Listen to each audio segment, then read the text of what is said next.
From ABC, this is World News Tonight with Peter Jennings. Good evening, and finally, in every nook and cranny of the land, Americans have gone forth to choose the 41st president, and also to pass judgment on a third of the Senate, their congressmen, in many cases their governor, and the state assembly, not to mention a whole range of referendums put on the ballot by citizens everywhere. We have been watching the exit polls all day long, and as of now, the presidential election is tighter than anticipated in more places than anticipated. It may not stay that way, but that's the way it is at this hour. Virtually all the polls have already closed in 2 states.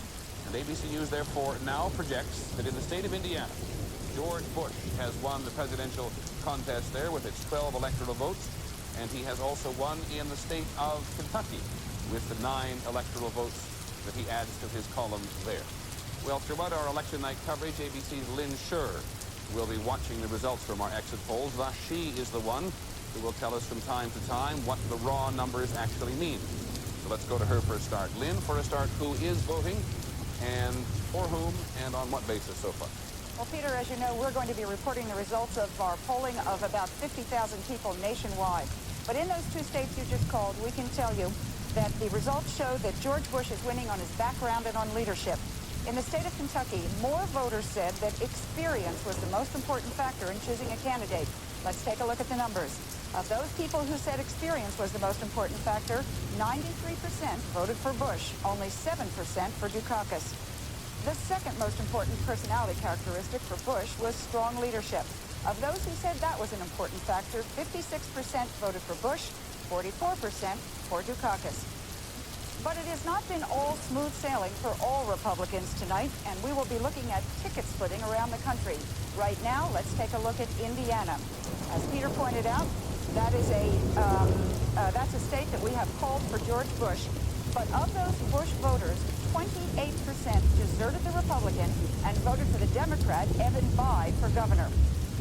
We expect we will be seeing more of that, and we'll be telling us about it as it comes up. In both Indiana and Kentucky, finally, the national economy, a very important factor in voters' choices.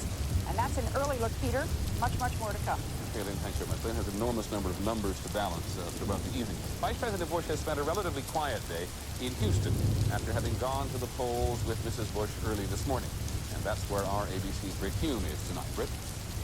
George Bush performed the last obligatory ritual of the campaign today, filling out his ballot. But when he paused to solemnly thank poll workers, he caught a little grief from Mrs. Bush. Thank you all for what you do, I'll tell you. Move it on there. A lot of other people want to vote today. Outside, Bush greeted a friend, then sized up the friend's companion. Who's that up there? He looks like she's 18. Get her in there. Bush's staff had the jitters this morning because an overnight poll taken by the campaign had shown a drop in Bush's lead. How did he feel? Nervous. Oh, every time I vote here, I feel nervous. Speaking of nerves, Bush was asked in an interview with ABC News how he had stayed calm in the crisis over his vice presidential selection that had seemed to threaten both the GOP convention and his campaign. I knew enough about it to know that a lot of the charges against my running mate had been so brutally unfair that I knew everything would work out. Bush said he actually enjoyed defending Dan Quayle, especially at a VFW convention right after New Orleans. I love that kind of thing. I like it. I don't care what the odds are. And I think maybe the American people sense there's a certain maybe strength that comes with that. But I like going there. Bush will like coming here to this ballroom even better later tonight, assuming the large lead that he built by mid-October holds up. To protect it, the campaign made some slightly frantic last-minute stops in key states. Stops the campaign is no doubt glad it made tonight. Peter? Rick, you mentioned the phrase jitters. I've actually heard that some people in the campaign woke up in a cold sweat this morning. Is that putting it too strongly? Well, they had a bad overnight poll, and it showed a sharp drop down to something like 3 points. Now, I'm not sure what the composition of that poll was, Peter, but there were some very nervous people in the Bush camp this morning. Much relieved to hear that as the day wore on, that he seemed to be doing okay. Okay, Rick, thanks very much. I look forward to talking to you many times throughout the evening. Saying it is wonderful to be home, Governor Dukakis arrived back in Boston today after a relentless 48-hour campaign push across the country. But even after he voted, he wasn't through campaigning. Here's Sam Donald. Michael Dukakis voted this morning at a polling place in a housing project 2 blocks from his Brookline home.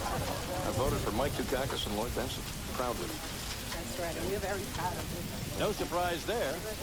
And this afternoon, Dukakis and his son John went power walking in the neighborhood. Nothing new there. Except, consider this. At 4:30 this morning, Dukakis was standing in the freezing cold at the airport in Des Moines. It's great to be home in Iowa. Still pitching hard. He flew back from California and an incredible 48 hours of nonstop campaigning. An hour or so later, he was doing the same thing in the rain at the airport in Detroit. Hello, Michigan. And finally, back in Boston, bone-weary though he was, Dukakis was still projecting the same public opinion poll-defying optimism that has marked these closing days. Tonight, we're not only going to surprise a few people, but we're going to be doing the celebrating. Would another week have helped? Well, I don't know. This isn't the day to talk about what we would have liked to have or what might have been. This is the day to be hopeful. It's election day. It's a great day in this country, and I am very hopeful. Still hopeful, but still pitching. At this hour, Dukakis is in a television studio here doing satellite interviews with local stations in such key states as Ohio, Wisconsin, Missouri, Pennsylvania, Colorado, and California. Some stations have turned him down out of fairness to Bush, but he'll now talk to anyone who'll have it. Peter? Sam, is this election day enthusiasm, the likes of which we've seen, or is this a realistic appraisal if they can pull it out? Well, Peter, I've got to tell you, all along, as the polls have shown him down, I've looked for signs that they've given up, that they know that the end is here. And I haven't found them, and I don't find them today. I think Dukakis and his people still think there's a chance he can win. Okay, Sam, thanks very much, and we'll talk to you throughout the evening. In a moment, we'll have the other races for the Senate and the House and the governor's chairs as our election night coverage continues.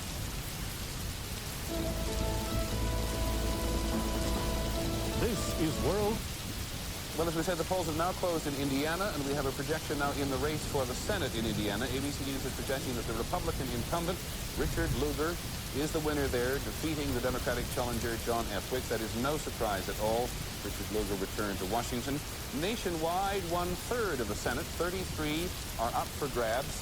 Most observers believe that when all the votes are counted, control of the Senate is likely to remain with the Democrats. ABC's Jim Wooten is going to monitor today's Senate races for us. Jim? From Senator Mitchell up in Maine to Senator Matsunaga in Hawaii. In 15 states, Democrats defending their seats today were all running ahead when voting began this morning. In contrast, in 12 states where Republicans are seeking re-election, 2 of them, Chick Hecht of Nevada and David Carnes of Nebraska, are thought to be in trouble. Carnes, appointed just last year, is running substantially behind Bob Kerrey, a Vietnam War hero and former governor. In Nevada, Hecht is being seriously challenged by Democratic Governor Richard Bryan. In New Jersey, incumbent Democrat Frank Lautenberg still favored in late polls despite a hard charge from Republican Pete Dawkins in one of the year's nastiest races. I'm saying that you said you wanted to turn it into a barroom brawl, and you succeeded in doing that. There are a half dozen open seats in today's voting, 3 now held by Republicans, Washington, Vermont, and Virginia, and 3 by Democrats, Wisconsin, Mississippi, and Florida. Virginia looks like a switch. Former Democratic Governor Charles Robb should replace retiring Republican Paul Gribble. But so does Mississippi, the other way. Republican Trent Lott for retiring Democrat John Stinnett. In Florida, Republican Connie Mack may win retiring Democrat Lawton Kyle's seat by hitting hard at Democrat Buddy McKay with commercials like this. Hey, buddy, you're liberal. And in the state of Washington, where Republican Dan Evans is retiring, it's a cliffhanger between Republican Slade Gordon and Democrat Mike Lowry. Even with a few surprises thrown into the mix, the philosophical complexion of the Senate probably isn't threatened by what's happening today, because although there are a few unswerving liberals on one side of the aisle and a few true blue conservatives on the other, the Senate is becoming an increasingly centrist, middle-of-the-road little club. And today's returns aren't likely to change that. Peter? Thank you, Jim. Speaking of no change, all 435 seats in the House of Representatives will be contested as always. As ABC's Barry Seraphin reports, however, when the election is over, most of those seats will be filled with the same people. The new House of Representatives is expected to look a lot like the old one, leaving the Democrats with a comfortable majority. There are only 27 races where no incumbents are running. 408 House members are seeking re-election, and nearly all of them are expected to win. Still, some incumbents could be in trouble. Leading the list, Georgia Republican Pat Swindle. indicted for lying to a grand jury about considering a loan financed with laundered drug money. Swindle has labeled his Democratic opponent, former Dukes of Hazzard star Ben Jones, as a wife-beater and alcoholic.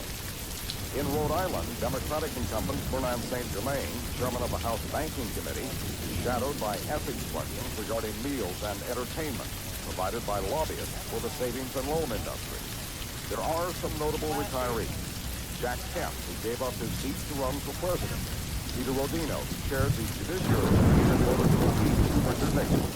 And Edward Bowen wrote the amendment cutting off military aid to the Contra rebels in Nicaragua. But most House members are staying put, and they have huge advantages. As of mid-October, incumbents had raised 5 times as much money as challengers, and incumbents got 10 times as much from political action committees. There will be a push for campaign finance reform when the new Congress convenes, but there will be one big problem. The only people who can change the system are those who now benefit from it. And money will be one of the things to talk about later this evening. Roughly 1/4 of the states are choosing governors today, 12 of them.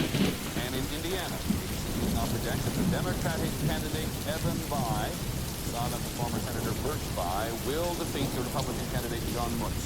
That is to succeed the retiring Republican Governor Robert Orr. In a moment, we'll get out the 88th vote as our election night broadcast continues.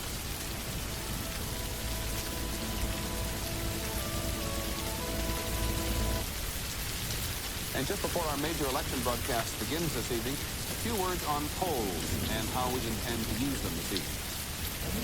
Are you currently registered as a Democrat, registered as a Republican? The polls we have conducted so far in the campaign have given us a couple of things.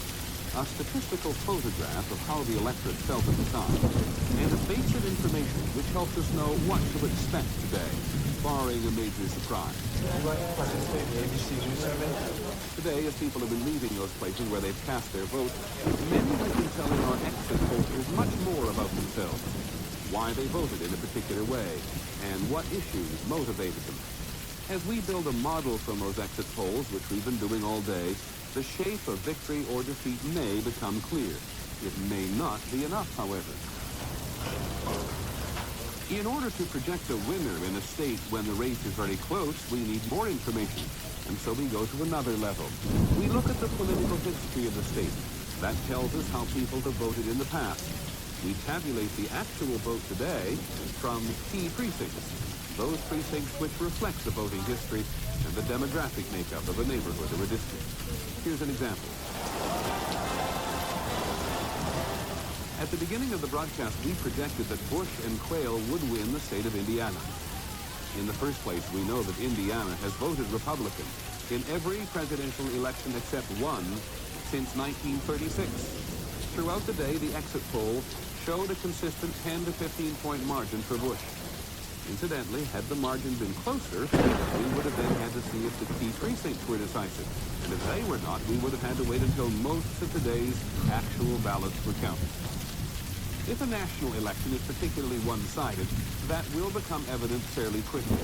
And if that is the case, there are more than enough electoral votes in the East and the Midwest to decide who the next president is going to be. If, on the other hand, the national race is close, a candidate may not have put together enough electoral votes in the East and the Midwest, and naturally the West will be decisive. The West will also be as crucial to the model which we are building with our exit polls and key precincts as it is to the real election. And there is this to remember, even though we are sometimes able to decide who has won in a state on the basis of exit polls alone, after all, when was the last time that Utah went for a Democrat? We do not project a race until the polls have closed in that particular state and the real vote has begun to be tabulated. That's our report on World News Tonight. In just a couple of minutes, I'll be joined by David Brinkley for our full-scale election coverage of Election Night 88. Hope you'll stay with us.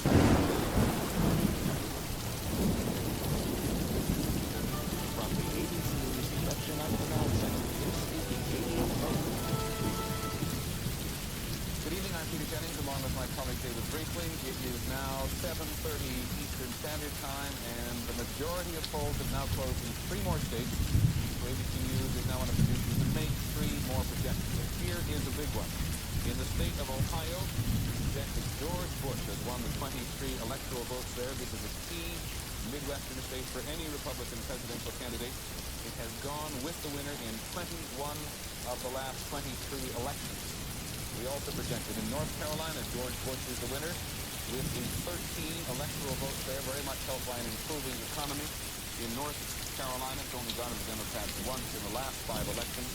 We project that in West Virginia, Michael Dukakis is the winner. 6 electoral votes there. That's an important state for Dukakis.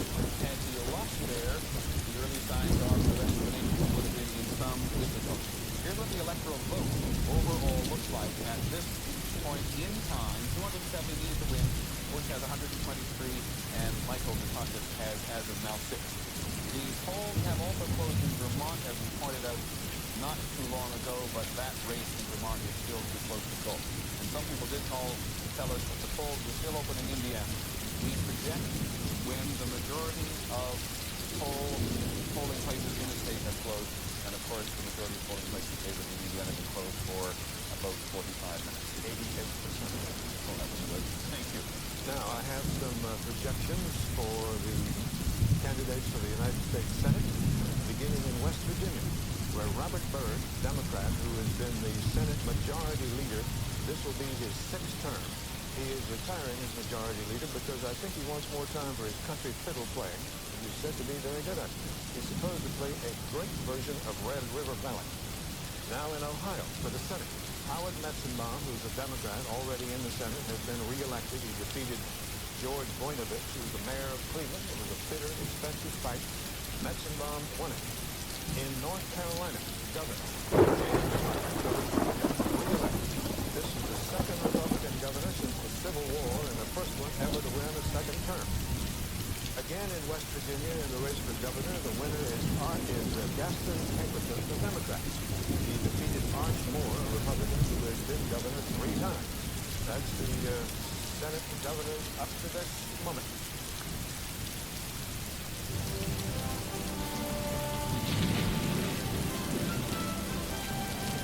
From ABC News, this is continuing coverage of the American electoral process.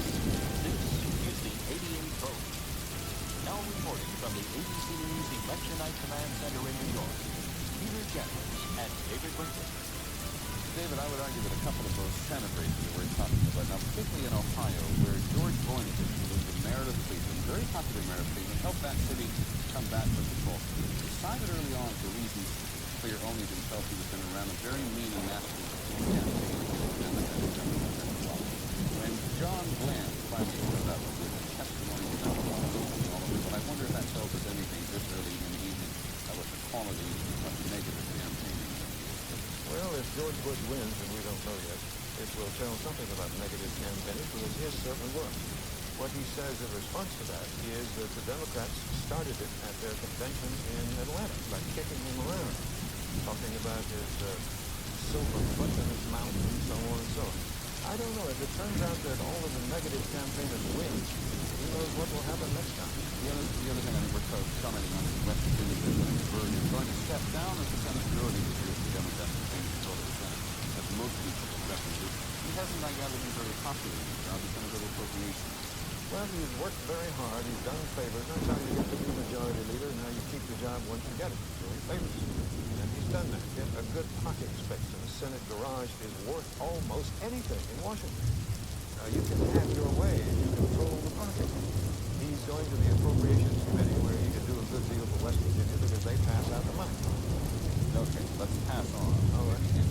Up on the second deck with the latest on what those exit polls are telling us. Peter, you talked about Ohio. We have some information about what happened there tonight. George Bush won the white vote. He won the male vote. He split the women's vote with Mike Dukakis. What George Bush did not do was win all those so-called Reagan Democrats. Those are the Democrats who defected to Ronald Reagan in 80 and 84. Let's take a look at the numbers. As of our information, George Bush won only 43%. That's less than half of the Reagan Democrats. Mike Dukakis winning 56. Now, the reason that's important is he didn't do as well, but Dukakis, by rights, should have won them all, so that contributed to the Bush victory. Now, who are these Democrats? Right now, we're going to call them Bush Democrats, because when you look at these, he's inherited them, and he gets to call them his at this point. 37% of them said abortion was an important issue to them.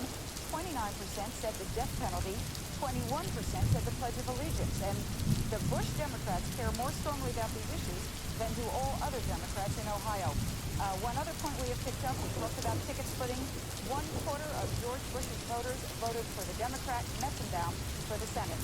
So, gentlemen, another example of George Bush following in Ronald Reagan's footsteps, but perhaps with a slightly smaller footprint in Ohio.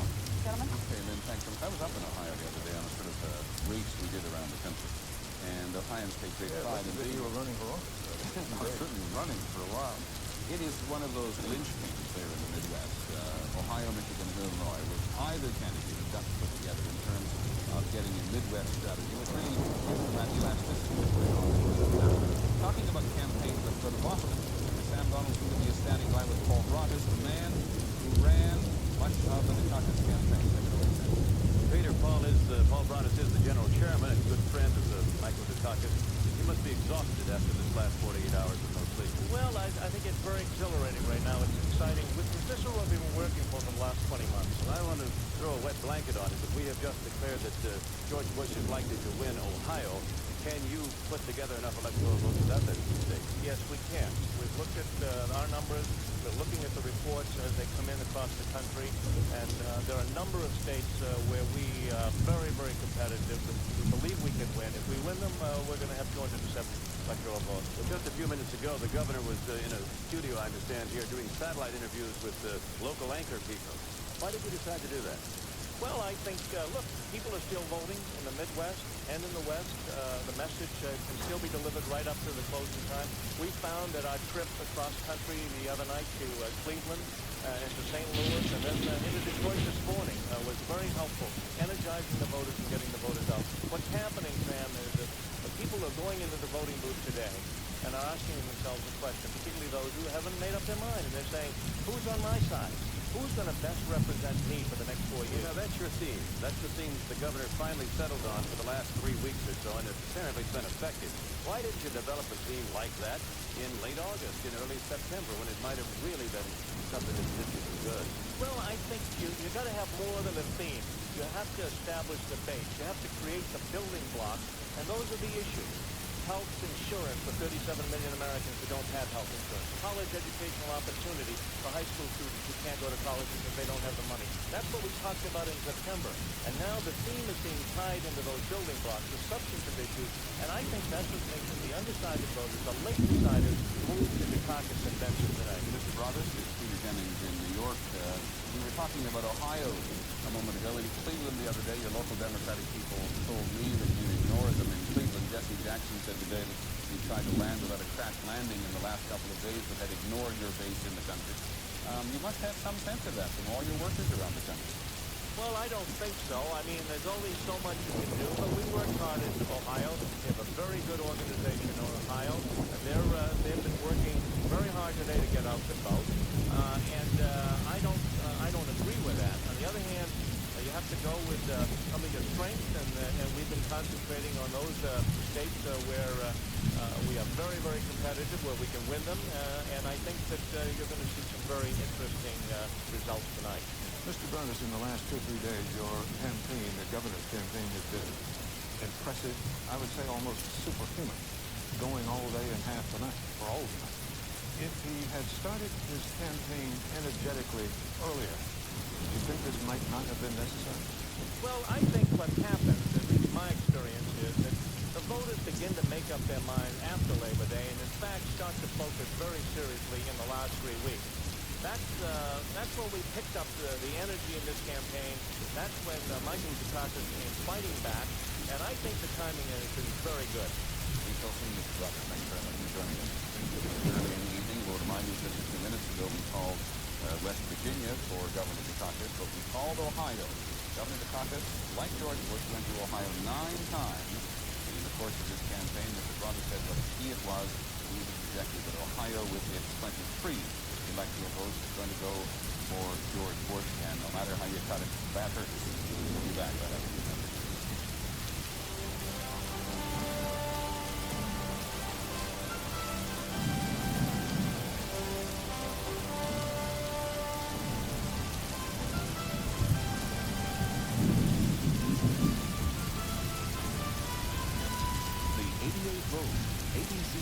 election night coverage.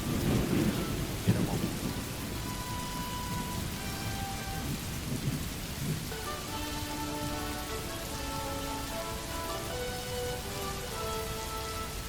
I don't know how much there's going to be amusing tonight, but we thought this was kind of amusing to begin with. This is, I suppose, in the category of hedging your bets.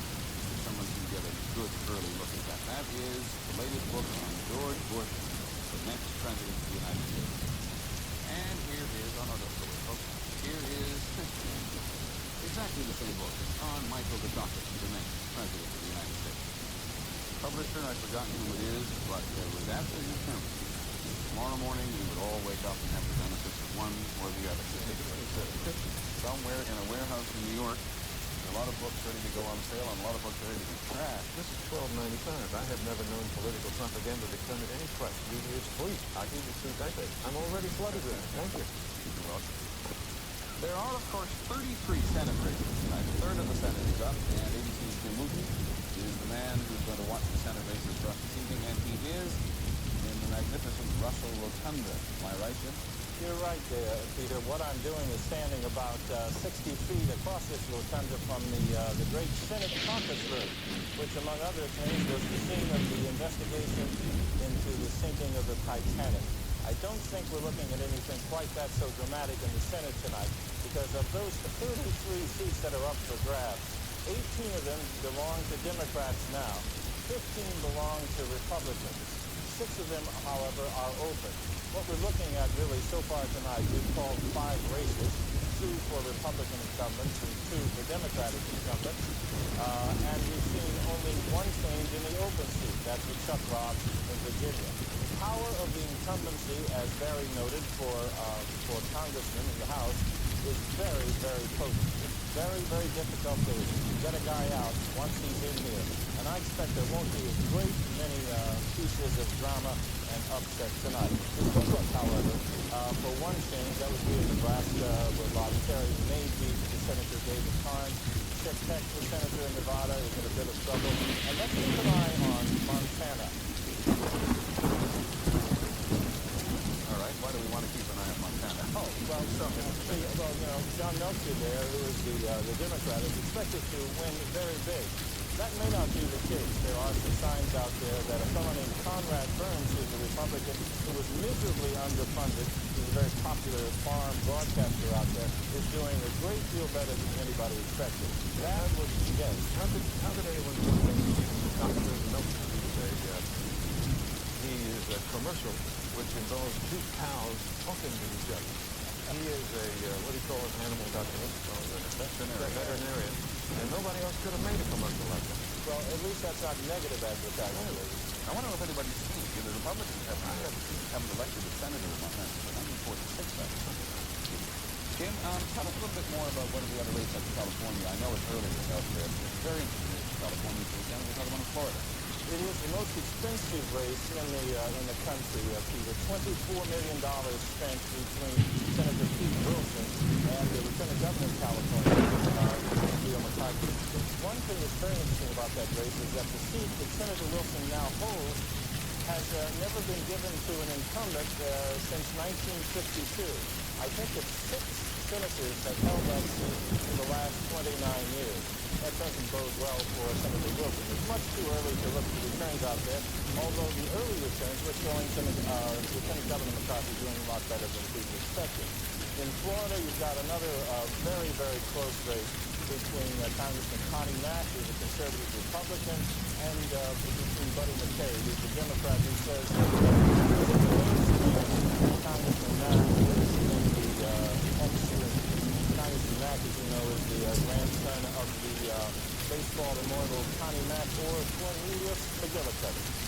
Okay, Jim, thanks very much for coming back. We were talking about money. George Voinovich in Ohio, who lost the Howard Nixon bomb income at $7.1 million from that and Florida, the reason we haven't been able to call that race in Florida, it's too close yet, even though the polls in Florida close some time ago. Standing by with us now is, I'm sorry to say, Senate Ladder, thank you very much. Senator Sam Nunn, chairman of the Senate Armed Services. Senator Nunn, thank you very much for joining us. He has not voted before tonight. He certainly thinks the Democrats did well. What's the problem?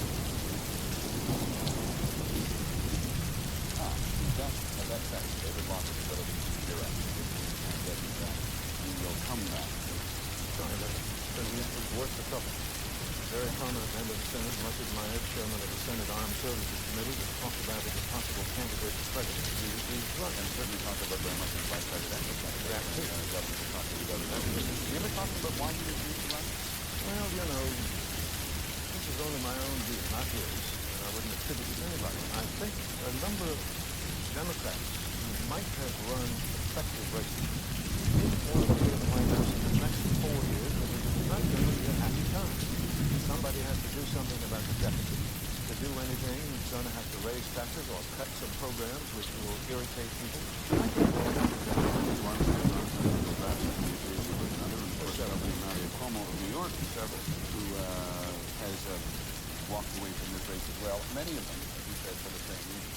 Let's go over to Jeff Greenfield, Jeff, and talk about the future of men who don't run like that. Do you think it hurts their careers generally? Well, actually, the United States has a version of Groucho Marx's old line. Remember Groucho Marx said he didn't want to be a member of any club that would have him as a member? We revere politicians who don't run for president. We think they're the catch me out. The minute they get into the arena, we find terribly, terribly damaging personal or ideological faults about them.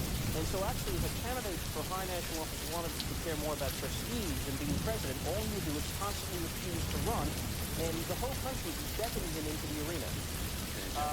Jeff, can I interrupt you for just a second? We only got a couple minutes left here, and we'd like to spend it with Senator Nunn. We can talk to you if you don't mind a little later. Senator, you can now hear us. What the Democratic column in the South is my question.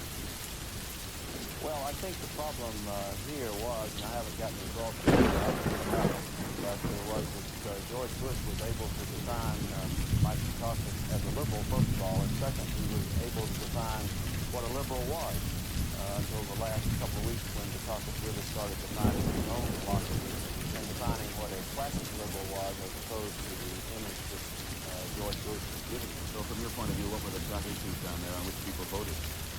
Well, to be able to get to the issues facing our country here in the South, I think we have to cross a couple of thresholds. One is on national security, patriotism wrapped into that, and the other is on crime. And I think that was where Vice President Bush hit Dukakis very hard. Those of us on the Democratic team believe that a distorted kind of advertising campaign, and Dukakis started fighting back a little late on that. Senator, if Michael Dukakis were to pull it out, would you be surprised? Well, I'd be surprised if he pulled it out in the South, but I believe around the country, from what I hear, there are a lot of close races, and the targeted 18 or 20 states are coming in better for Dukakis from what I hear than had been anticipated. So this race is Senator, thank you very much for being patient with us early. Senator Sam Roberts, member of the Senate Armed Services Committee, who is not up for re-election next year. So to remind you, if you're not altogether familiar with the system, 33 Senate seats are being contested tonight, and of course everybody in the House of Representatives and 12 governors. When we come back a little later on, we'll be talking to Barry Sarafin, covering the House and the governor's races for us in Washington. But just very quickly, take a look at the popular board now. 3% of the precincts reporting 58% of the votes for George Bush and 42% now for Michael Dukakis. We will be back. We hope you'll stay with us. It's going to be an exciting evening.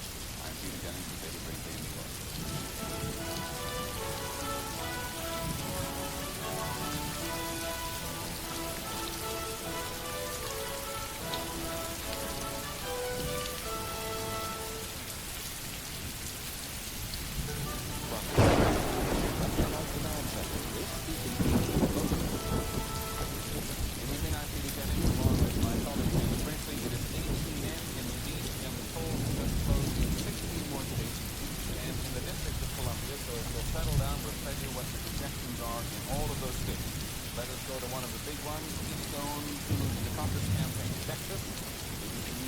The 29 electoral votes in Texas will go to George Bush.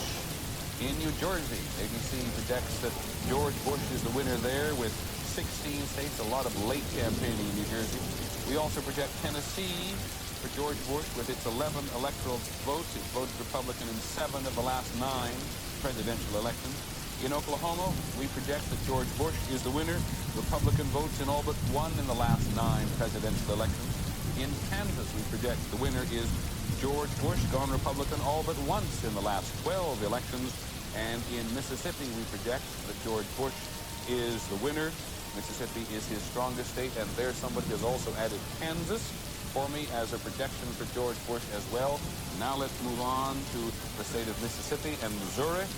Missouri we also project for George Bush. That is incorrect at this point.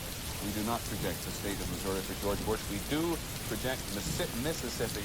It is George Bush's strongest state in the South. And let us, if we can, now go up to Delaware, which has backed the presidential winner in 9 straight elections, the longest current streak in the country. We project Delaware for George Bush. North Dakota, we also project for George Bush at this moment with its 3 electoral votes.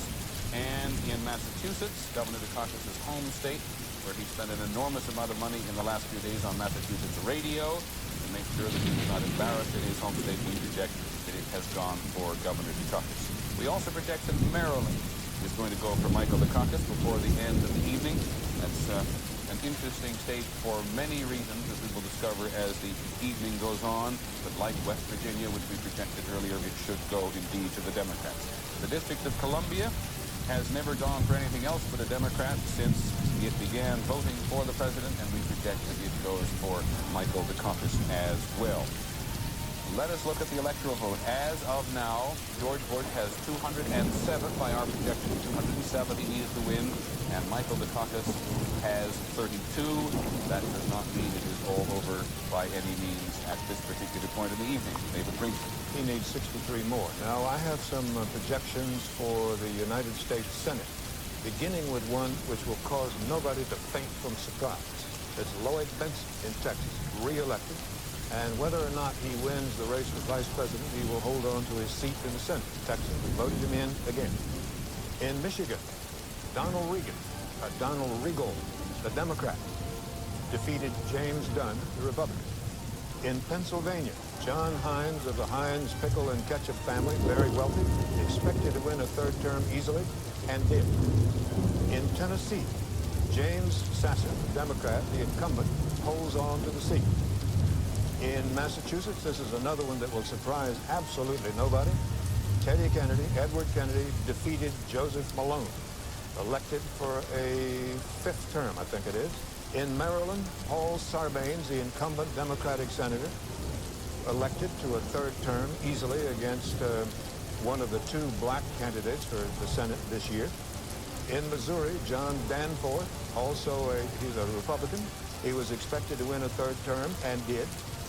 In Mississippi, Trent Lott, the Republican. He replaced John Stennis, who was the oldest member of the Senate, 87 years old, and the most senior senator. He was a Democrat. Trent Lott, a Republican, replaces him. In Maine, George Mitchell, who has eyes on the leadership of the U.S. Senate, a Democrat, re-elected. In Delaware, William Roth, the Republican, who became famous in the days of the Kemp-Roth tax bill, ran for re-election. He's a Republican. He won. North Dakota, Quentin Burdick. He's been there forever. He's 80 years old, won his 5th term. Quentin Burdick in for another term.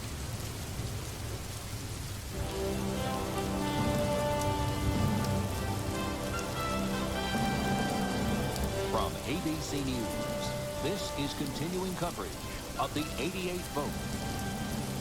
With Sam Donaldson at the Dukakis headquarters in Boston, Britt Hume at the Bush headquarters in Houston, James Wood and Barry Seraphin on Capitol Hill, Lynn Scherr and Jeff Greenfield in New York. And now reporting from the ABC News Election Night Command Center, Peter Jennings and David Brinkley. Well, from our point of view, that was quite a mouthful, and perhaps from your point of view, quite an earful as we made those projections. As I said, it's 5 minutes after 8 Eastern Standard Time. Polls closed there in 16 more states in addition to Columbia. Let's just take a second and look at the overall map there, because give you a chance to savor what the country is looking like at this point. Just very quickly down on those recent calls, we projected Texas for Bush, New Jersey for Bush, Tennessee for Bush, Oklahoma for Bush, Kansas for Bush. We did not project Missouri for Bush. Missouri has not been projected yet. We did project Mississippi for Bush, Delaware, North Dakota, Massachusetts, his home state, went for Dukakis, as did Maryland and as did the District of Columbia. But that's what our map looks like at this moment. And here is what the popular vote looks like at this moment. It doesn't tell us an awful lot, and it's hard to tell at this point just whether or not there's been an enormous turnout.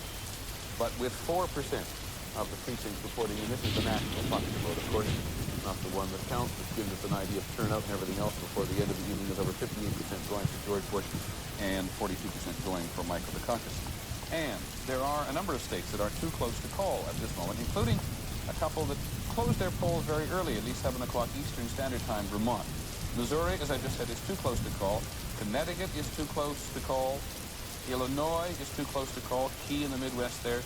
Maine, up in the Northeast there, with its 4 electoral votes. George Bush's summer home, too close to call. Michigan, another of the key ones in the Midwest, too close to call. Big Republican battle within the Republican Party earlier in the year. And Pennsylvania is too close to call. And if you're wondering, somebody told me earlier, David, that those colors on that map were restful gray. Do you feel rested as a result of No, I feel like I feel winded after having made all those last calls. Well, I have a few calls here for governor. And the main reason Washington political leaders and others care about governors, their local offices, is that in 1991, after the next census in 1990, they will again carve up the congressional districts in this country under the supervision of the governors. So Democratic governors tend to carve them up in a way to favor the Democrats. So starting in Missouri, Governor Betty Hearns, Democrat, who ran against John Ashcroft, Republican, and Ashcroft won.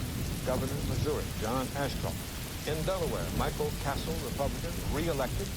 And in North Dakota, George Sinner, a Democrat. Peter? Let's go quickly down. There's an awful lot going to happen in the next hour or so, and we'll bring you up to date sort of in general what's going to happen very shortly. But I want to go to Texas quickly, where Britt Hume is standing by with Senator Phil Gramm on what Senator Gramm thinks, Britt, about Texas at this moment. Got it, Britt? Senator, you were the chairman here in Texas for George Bush, and the question I have for you is, was it worth a try for Michael Dukakis to put a Texas senator on the ticket to try to win this state? I don't think it was. I think that Michael Dukakis could not carry Texas once people understood where he stood on the issues. I don't think Lloyd Bentsen was ever able to help him in the South, and I think that strategy collapsed. Well, Bentsen is enormously popular in this state. It appears that he's on his way to being reelected here tonight, probably by a wide margin. Why is it that the people in the state of Texas did not respond to him being on the ticket? You think it'd be a source of some excitement? He, after all, does live here, while George Bush only officially does. Was it really just a question of ideology? Well, look, Brett, we've had 3 vice presidents in Texas. We've had 1 president. We sure know the difference. All right. Thank you very much, Senator. Okay, thanks. Gentlemen? Senator Gramm makes a really interesting point. I was down in Texas recently, Dave. They didn't care that George Bush lived in Texas officially or not. He made some of his money there. He had part of his career there. They're looking to have a Texan in the White House. And, of course, they get 2 for 1 down there. And, in fact, Republicans themselves went out and urged Texans to vote twice for Texas. Republicans urged them to vote for Lloyd Bentsen for the Senate and urged them to vote for George Bush. And if George Bush ends up winning the White House, Texas will have the best of both worlds. They also had enormous registration this year. And I think probably the most novel voting experiment in the country, where you could vote for 3 weeks. I think it was called no excuse voting. Yeah, it's called something like that. In any case, that's what it is. The Texas Republican Party has made a record that must be the envy of every other one in the country. In 20 years, their registration has increased 1,000%. It's gone from about 100,000 to over 1 million in 20 years. And so it's become a Republican state. 345,000 votes, I think, in this particular registration campaign alone. In a minute, we're going to talk to Senator Lloyd Bentsen, who may be Vice President-elect Lloyd Bentsen before the evening. And a little later on, we'll talk to Bill Bradley, the Democratic senator from New Jersey, who, as someone pointed out, wasn't interested in running this year, but was a great public supporter of Michael Dukakis. All that, the Senate races, the governor's races, House races all over the country, and some fascinating propositions on all of the ballots when we come back. ABC News coverage of the 88 vote. Brought to you by Kellogg's Product 19 and Chrysler Motors.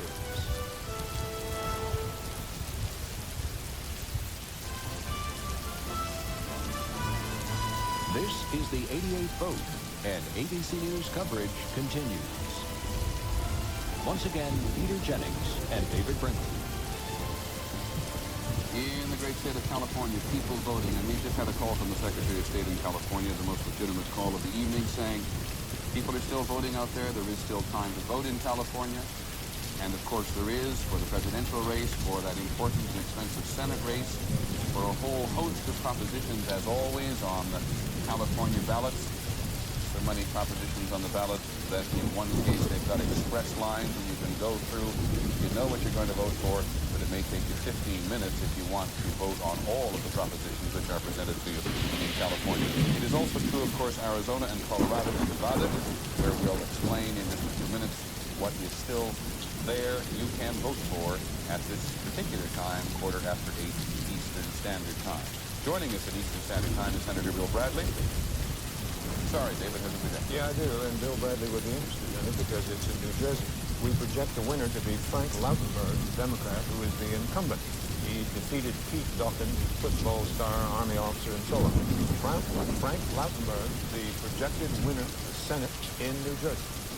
Well, let me ask you, Senator Bradley, what does it tell us about the state of campaigning, if anything, because it was about the meanest, nastiest campaign anywhere in the country? Well, it's great news for Frank Lautenberg and for New Jersey. And I think Frank Lautenberg won because he stood in his record of accomplishment for New Jersey, focused on that in the latter part of the campaign, and pulled it out. And what have you been watching television tonight and looking at some of the returns? What's the whole country look like to you at the moment? I think it's still very competitive for Michael Dukakis. I think this could be a longer evening than any of us expect. And why do you think it's going to be longer than all of us expected? Well, I think that a lot of the states is very competitive. He's only a few points behind. I think it's still too early to project. We projected New Jersey, as you know. New Jersey went for a Democrat in the Senate. Why not the state? Well, New Jersey hasn't gone for a Democrat at the presidential level in over a quarter century. So this is unfortunate, but it's not unpredictable. So Michael Dukakis is the victim of precedent or the victim of his own campaign then? I think it's a victim of precedent first, and possibly the very negative and unfair ads about dumping sludge off the Jersey Shore might have hurt him too. Because this was the campaign where the Jersey expert learned that the request from Massachusetts to dump waste off their shore, right? That's correct. What did you think of that? I thought it was a little bit of a distorted charge, negative campaigning that characterized the Bush effort throughout. But didn't the state of Massachusetts actually make a request in New Jersey to dump its sludge off your shore? Well, the point is the EPA is the active party here. Which means? Which means the regular administration. Have you had any second thoughts, of course it's too late, but this year, any second thoughts about all of those who urged you to run for president, Senator? Absolutely not. I mean, I love representing New Jersey in the United States Senate, and that's where I'll make my contribution. That's your final word on the subject? That's my final word. All right. See you later. Thank you. Thanks, Senator Bradley. Senator Bill Bradley from New Jersey. Just to give you a brief idea of where we are and what we are doing. First of all, we have been projecting races in those states where the polls have closed in the great majority. There are still polls open in many states around the country. Let me give you a small example. In Arizona and Colorado, where the local time is just after 6 o'clock in the evening, you still can vote on a proposition which has been put on the ballot there to make English the official language in the state. In Nevada, where it is a little after 6, 2 hours to cast your vote in a very interesting Senate race there between the incumbent Republican Chick Peck, who President Reagan went out to Nevada to help the other day, and the Democratic Governor Richard Bryan running against Chick Peck in the Senate. In Minnesota and Wisconsin, still time to vote in the Senate race there between David Durenberger, who was on the Iran Contra Committee, and Hubert Humphrey III in Minnesota. And in Colorado, where it is a little after 6, there is still time to vote on a proposition as to whether a state law to prohibit state funding of abortions could be repealed. So that is part of what is going on here tonight, beneath that top level of the presidential campaign. The Senate races, 33 of them, all 435 seats in the House, of course, and 12 governors. All of that happening here this evening. And Senator Bradley, I think David put it fairly well. This evening is turning out differently than conventional wisdom. Well, it's turning out differently from what the polls suggested. The conventional wisdom has nothing to base itself on except polls. They seem to suggest that it was going to be a runaway from Bush, which at the moment at least it is not. We are waiting to talk to Senator Lloyd Bentsen, who we project is going to at least be reelected to his Senate seat, whatever happens to his vice presidential campaign. And we've already projected that Bush has won in the state of Texas.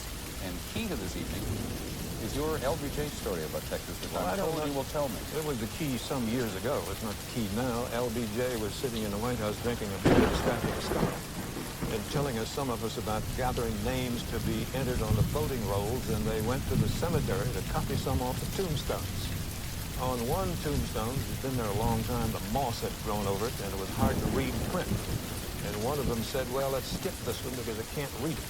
And Johnson said, you will not skip it. He has as much right to vote as anybody in this cemetery. So I'm not saying the same thing is happening in Texas today, but it did happen then.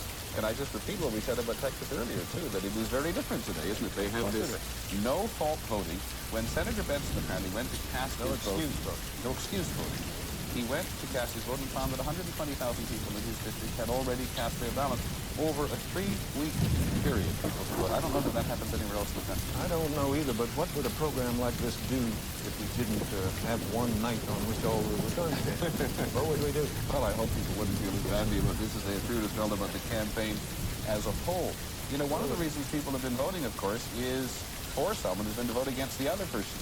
And in our exit polls, we ask people that question: did you vote for a candidate or did you vote against one? Lynn sure has some answers. Yes, Peter, you've been talking about negative campaigning. We have information on negative voting.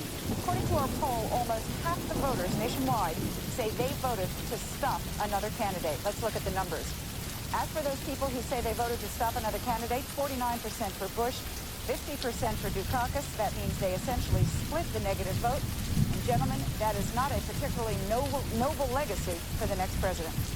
Okay, Lynn, thanks very much. Just to give you a sense of what now must be accomplished by Michael Dukakis, the states that we at this moment reckon are too close to call, which we could, under normal circumstances, call because the polls have closed, are Connecticut, Pennsylvania, Michigan, and Illinois. Now, those polls close there at 8 p.m. Eastern Time.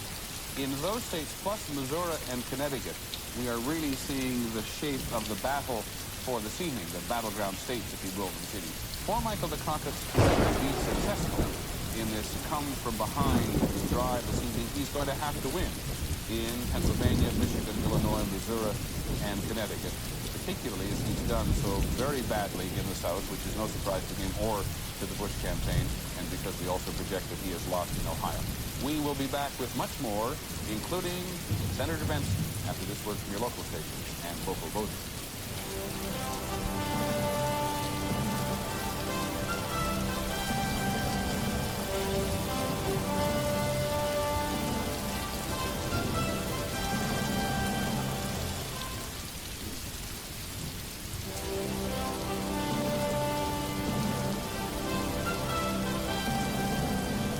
From ABC News, this is continuing coverage of the 88th vote. Today, America votes in the cities, in the suburbs, all across the nation. Votes being cast to pick a president, 33 senators, 12 governors, to decide thousands of key local issues. It is Election Day 1988. Now reporting from the ABC News Election Night Command Center, Peter Jennings and David Brinkley. Voting for the 41st President of the United States, to be specific, it is now 8:30 Eastern Standard Time, and the polls have now closed in one more state, and so ABC News is now in a position to project that in the state of Arkansas, George Bush is the winner of the 6 electoral votes there. Deer season opened on Saturday in Arkansas. Bush asked all his supporters to cast absentee ballots before they went hunting, and apparently they did. George Bush is the winner there. Let's look at the overall electoral vote as of 8:30 Eastern Standard Time. That line there in the middle represents 270 needed in order to win the White House. As of this hour, George Bush has 213 by our projection, and Michael Dukakis has 32. There are a number of states which are too close to call. They are presently, as of 8 o'clock Eastern Standard Time, half an hour ago, Pennsylvania, Michigan, Illinois, Maine, Connecticut, and Missouri, and Vermont, where the polls closed about an hour and a half ago, 7 o'clock Eastern Time. Those, by the way, are the states in gray. Vermont is still too close to call as well, but we now give Arkansas. And standing by in Texas, waiting to talk to us, is Senator Lloyd Benson, who we have projected to win the Senate again, regardless of what happens to him this evening in his vice presidential capacity. Senator, good evening, and thank you for joining us. Can you tell us at first why you think you've done so well for the Senate for the state is going for George Bush? Well, it isn't decided yet on the state going for George Bush, and I've heard the projections. But El Paso, the polls are still open out there. You have an unusual thing that is very difficult for pollsters to tell about, and that is that we have an extraordinary good turnout, a big turnout. And in '82, that confounded the pundits and the political pollsters. And the votes came in late, and Texas had a sweep for the Democrats. That could still happen. So I haven't given up on Texas yet. Do you seriously believe, sir, with all the evidence you've seen, that the state is going to reverse itself at this point this evening, based on our projection? It's not a matter of reversing itself.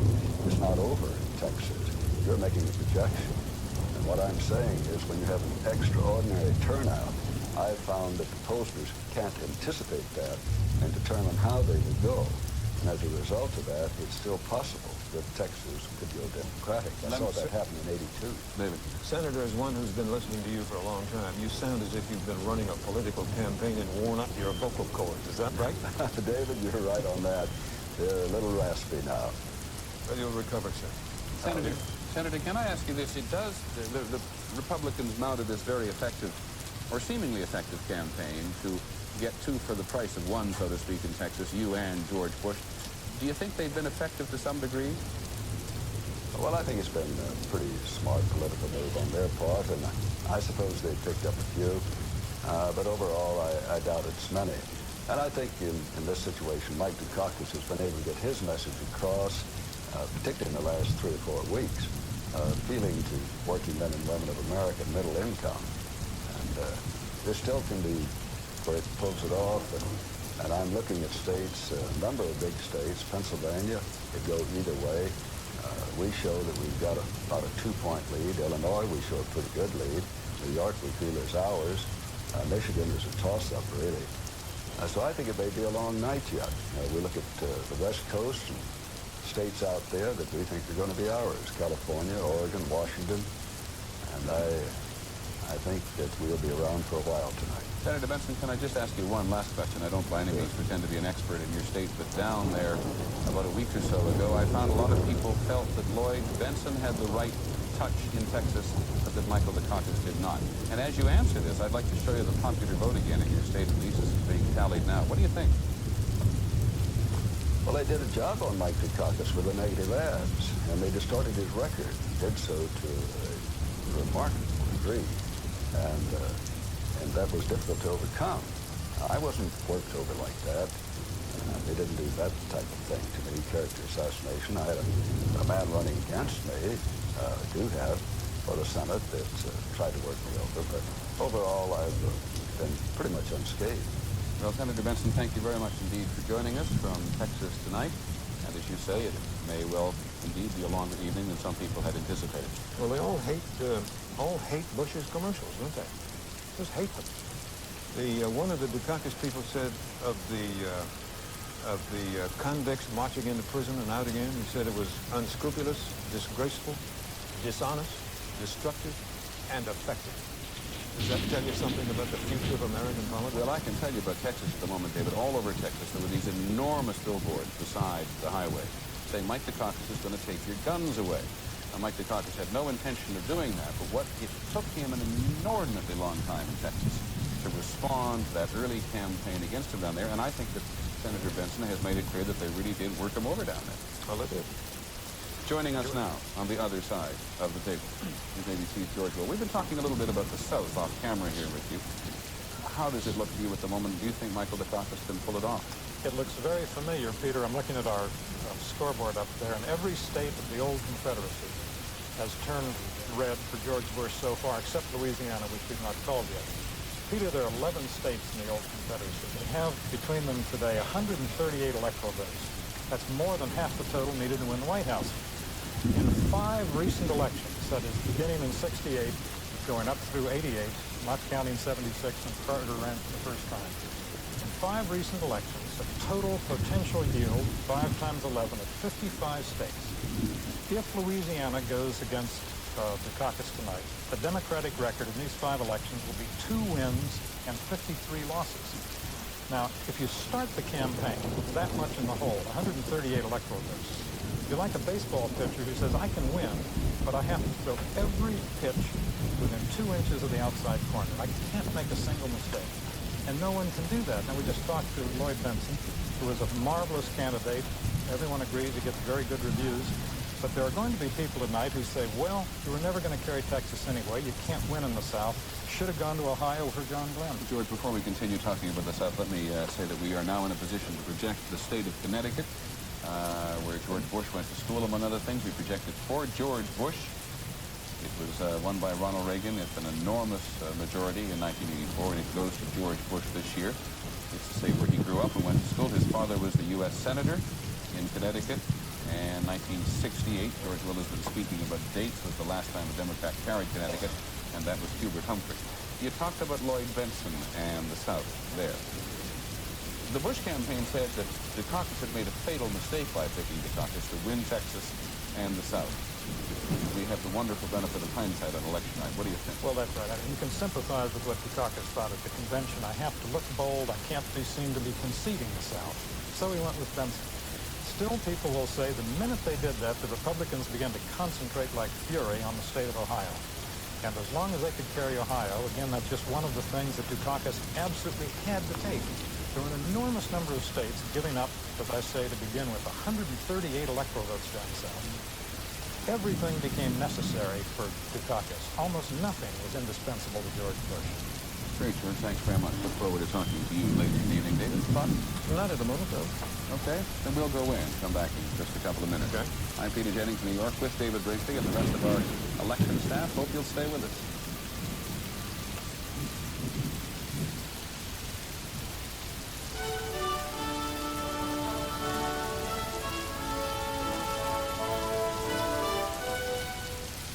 Once again, from the ABC News Election Night Command Center in New York, the 88 vote continues with Peter Jennings and David Brinkley. Just want to clarify an impression that I may have inadvertently given. About 15 or 20 minutes ago, I'm reminded, David, I said that defying conventional wisdom, the presidential campaign is not a runaway this evening. At the moment, it really isn't either. George Bush has not. Let's look at the electoral board.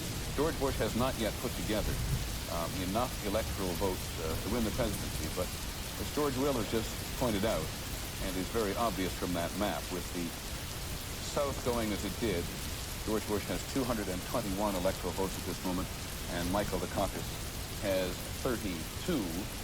George Bush is still some distance away, and why I say that it is not a runaway is because there were a great many people throughout the country using the famous conventional wisdom and using the polls up until the last couple of days who believed that this was going to be something of a blow-up for George Bush. It may turn out to be that way before the evening is over. Nonetheless, at this moment, there are some states which are simply too close to call, and they are Pennsylvania, and Michigan, Illinois, and Maine. We've just projected Connecticut for George Bush, Missouri, and Vermont. And Lloyd Bentsen may have said that things would change in Texas based on that new registration. We are presently projecting Texas for George Well, Bush. you know, it's interesting. We just saw Lloyd Bentsen and have seen a good deal of him, the Democratic candidate for vice president. But what about the Republican, Dan Quayle? Where is he? We haven't seen him. So I have a report to tell you where he is and why you have not seen him. They have been sending him to these places: Napoleon, Ohio, Kankakee, Illinois, Appleton, Wisconsin, Van Wert, Ohio, and Noonan, Georgia. That's where they've been sending Quayle, and in each of these places he's been talking to high school students not old enough to vote. So, well, I could also tell you what he did today. Well, today he went back to his hometown, Kansas, to get his teeth cleaned. He says he's done that before on Election Day, and that has proved to be good luck for him. He then visited his 97-year-old grandmother, Martha Freeman, in Franklin, Indiana, before flying back to Washington, D.C., where I hope we're going to have a chance to talk to him later this evening at the Republican National Headquarters in Washington. Speaking of candidates, a man who at one point would have liked very much to have been the presidential candidate now joins us, Senator Al Gore of Tennessee. Again, I can't be absolutely certain where you are, Senator Gore, and I apologize. I'm in Nashville. Thank you very much for joining us from Nashville and taking the time and tell us what's happening to the party in the South.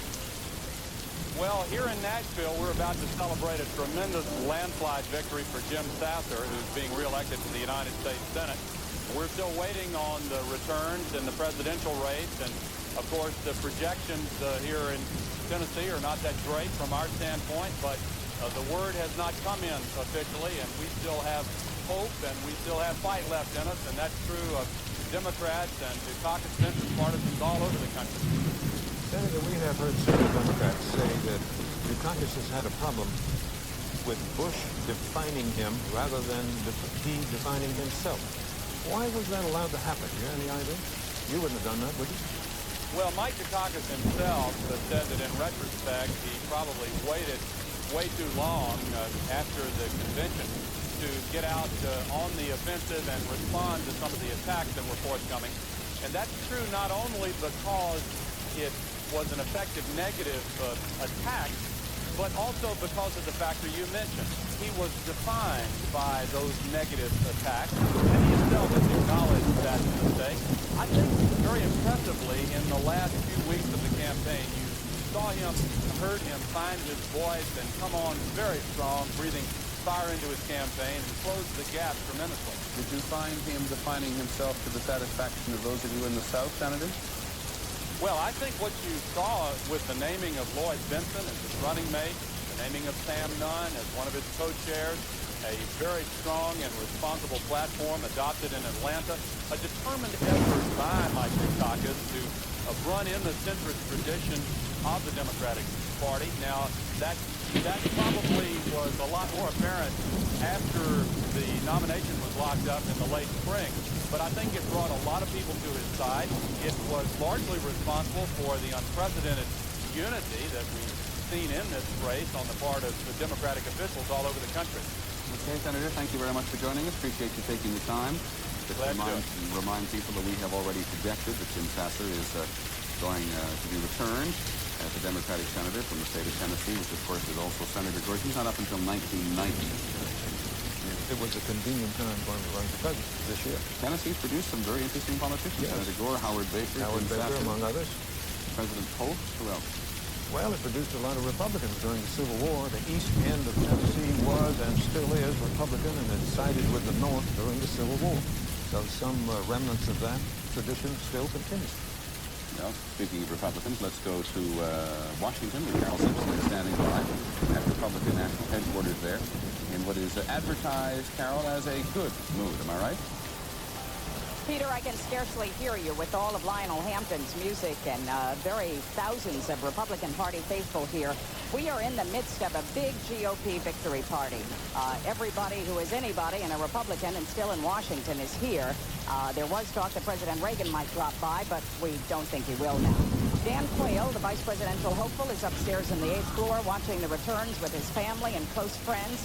He's expected to come down here sometime after George Bush makes an appearance in Houston.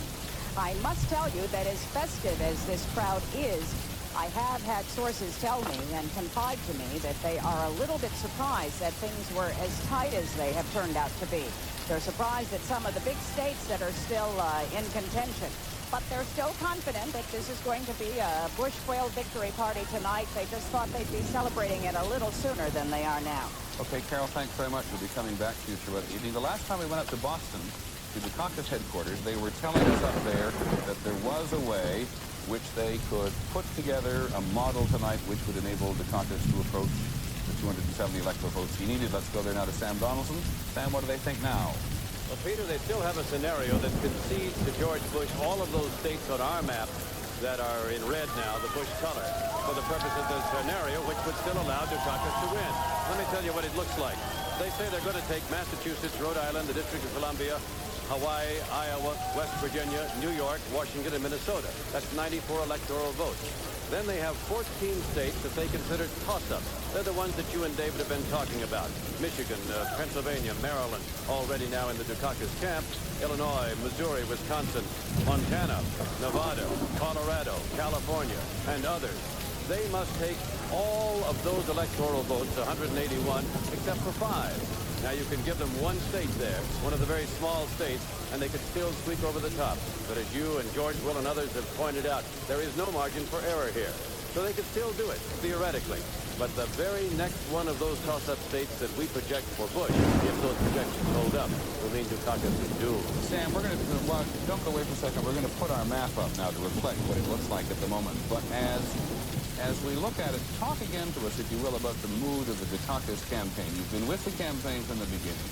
It clearly has changed in the last couple of weeks. What changed it? I mean, they really seem to be not in bad shape at all this evening. Well, I don't know. What makes people get their act together? I can't tell you, except they finally got their act together. It was at one of their low points, Peter. Remember the second debate in California? Everybody looked at that debate and said, well, Dukakis blew his last best chance because he wasn't scrappy there. He told me later that he was trying to be too nice. Remember, everyone had advised him to, well, be more personable, Dukakis. Everybody thinks you're a cold fish. And so he didn't use a lot of his best lines that people had prepared for him. But right after that, for some reason, they decided, all right, let's go now and see if we can win this election. So they're still scrappy. But tonight, I got to tell you, if Dukakis loses, the poignancy of the post-mortems, and I think the bitterness and harshness in some senses of the recrimination are going to be very, very strong. Because if you get blown out, you say, all right, there's nothing I could have done. I was blown away. But if you lose by a squeaker in the Electoral College, then, of course, you're going to say, if I'd only done this, or if you'd only done that. So let's wait. Okay, gentlemen. Thanks very much, Sam. Indeed, we will wait, because we'll make the point again. We're not going to call the race in any state where the majority of the polls have not closed. We're going to call based on our exit polling information, the history of the state in some cases. As we said earlier in the evening, Utah hasn't gone Democrat since heavens knows when. But we're not going to call races in those states where the polls have not closed. And in California, for example, where there is often a complaint that the television networks affect the voting. I must tell you, David, after having visited California a couple times in the last couple of weeks, they're almost as interested out there in the insurance, the car insurance propositions on the ballot as they are in the presidential race. At least that was my impression. Well, insurance, automobile insurance, certainly will cost them money. The new president may do so. And you know, one of the Dukakis people, speak of what Sam was just saying, one of the Dukakis people put it, I thought, rather nicely. Too nice, too long. What they think Dukakis was. Stayed too long being a nice guy. Well, cutting him up. We are going to go away for a while now, but we'll be back in the next hour with all sorts of interesting projections in this race. I must tell you, there is at least a sort of Democratic instinct at a variety of places out there tonight. 7 states have voted for George Bush, but have voted for a Democratic senator or a governor. Indiana, Virginia, Ohio, New Jersey, North Dakota, Tennessee, and Texas. We'll have much, much more in the next hour. Here's your local voting pattern.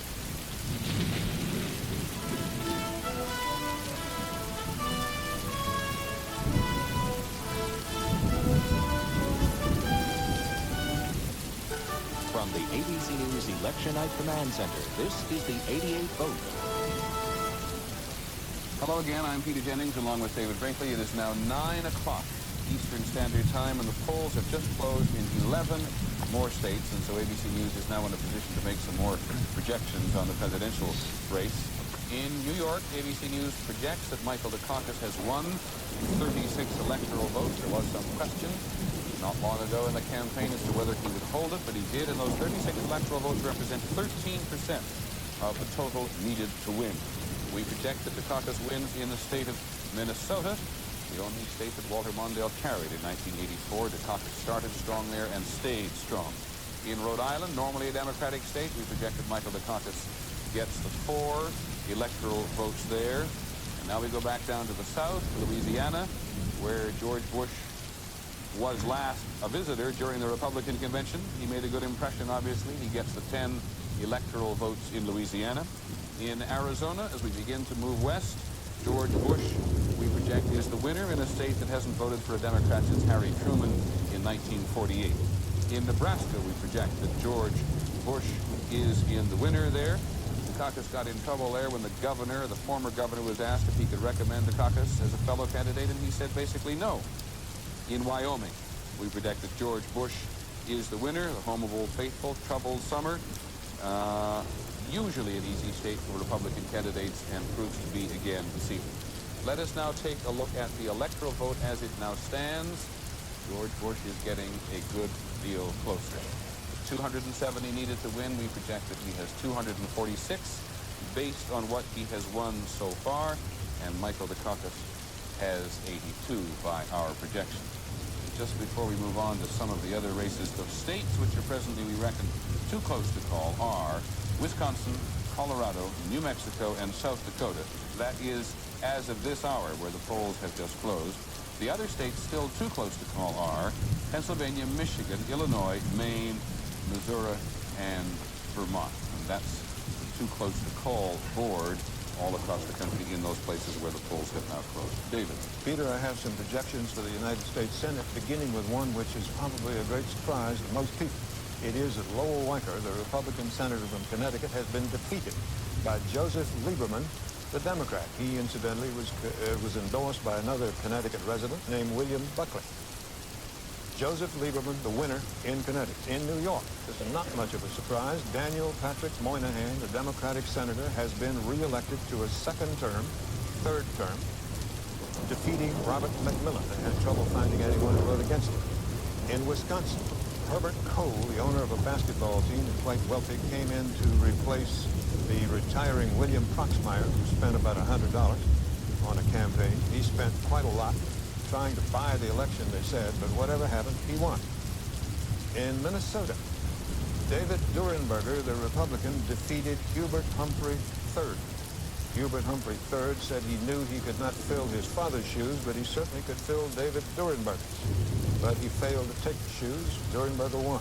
In Arizona, Dennis DeConcini, a Democrat, won again. There was never much doubt about it. He's very popular there. Defeated Keith DeGreen, the Republican. In Rhode Island, or the Senate, John Chafee, the Republican, re-elected.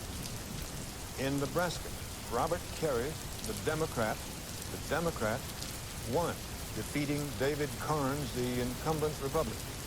In New Mexico for the Senate, Jeff Bingaman, the incumbent Democrat, defeated Bill Valentine, the Republican.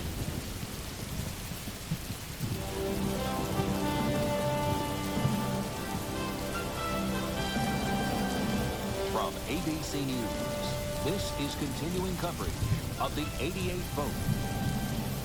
With Sam Donaldson at the Dukakis headquarters in Boston, Britt Hume at the Bush headquarters in Houston, James Wooten and Barry Sarafin on Capitol Hill, Lynn Scherr and Jeff Greenfield in New York.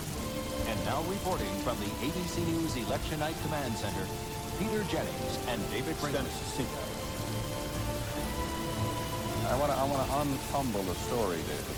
I sit beside you for, not to yours, I guess, right.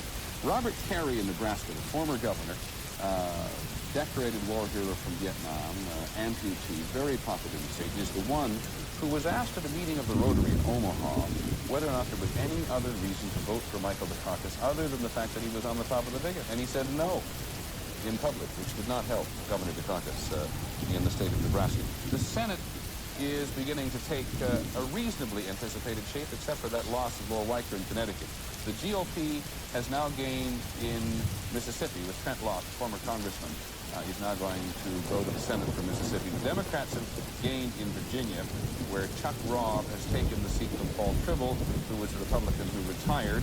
Some people said rather than run against Chuck Robb, Lyndon Johnson's son-in-law. And in Connecticut, where David has just said a moment ago, Lowell Weicker, probably, I guess, David, the most liberal Republican senator of all, has gone down to defeat to the state attorney general. So as of now, the Democrats are a net gain of one. He was so liberal that some of the Republicans wondered why he was in their party.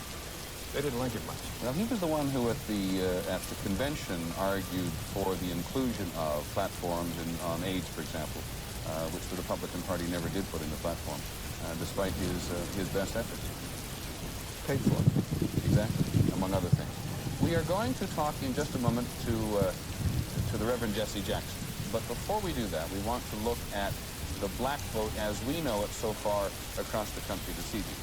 There has been a lot of talk throughout this campaign as to whether or not blacks would really turn out for Michael Dukakis. He did not campaign in the most visible way in many black communities across the country. The person who tells us how blacks have voted and why is Lynn Scherr. Lynn?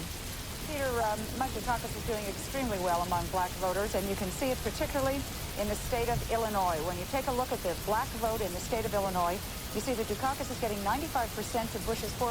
Now, keep looking at that number while I tell you that Fritz Mondale, Walter Mondale in 1984, got 86% of the black voters.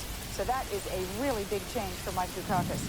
It is also the case that Dukakis is doing quite well with black voters in Pennsylvania and Michigan, and that may be one of the reasons why those states are still too close to call. There's obviously a lot going on in those states. Gentlemen? Okay, Lynn, thanks very much. You want to go now to Chicago, where the Reverend Jesse Jackson is standing by, a man who has played an enormous role in this entire presidential year. Mr. Jackson, thank you very much for joining us this evening. Yes, sir. What does it look like to you? That's the most obvious question.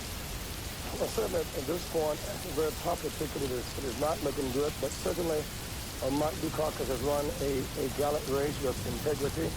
If it holds it this way, George Bush, of course, gets to be respected, and all of us will reach out for some common ground agenda.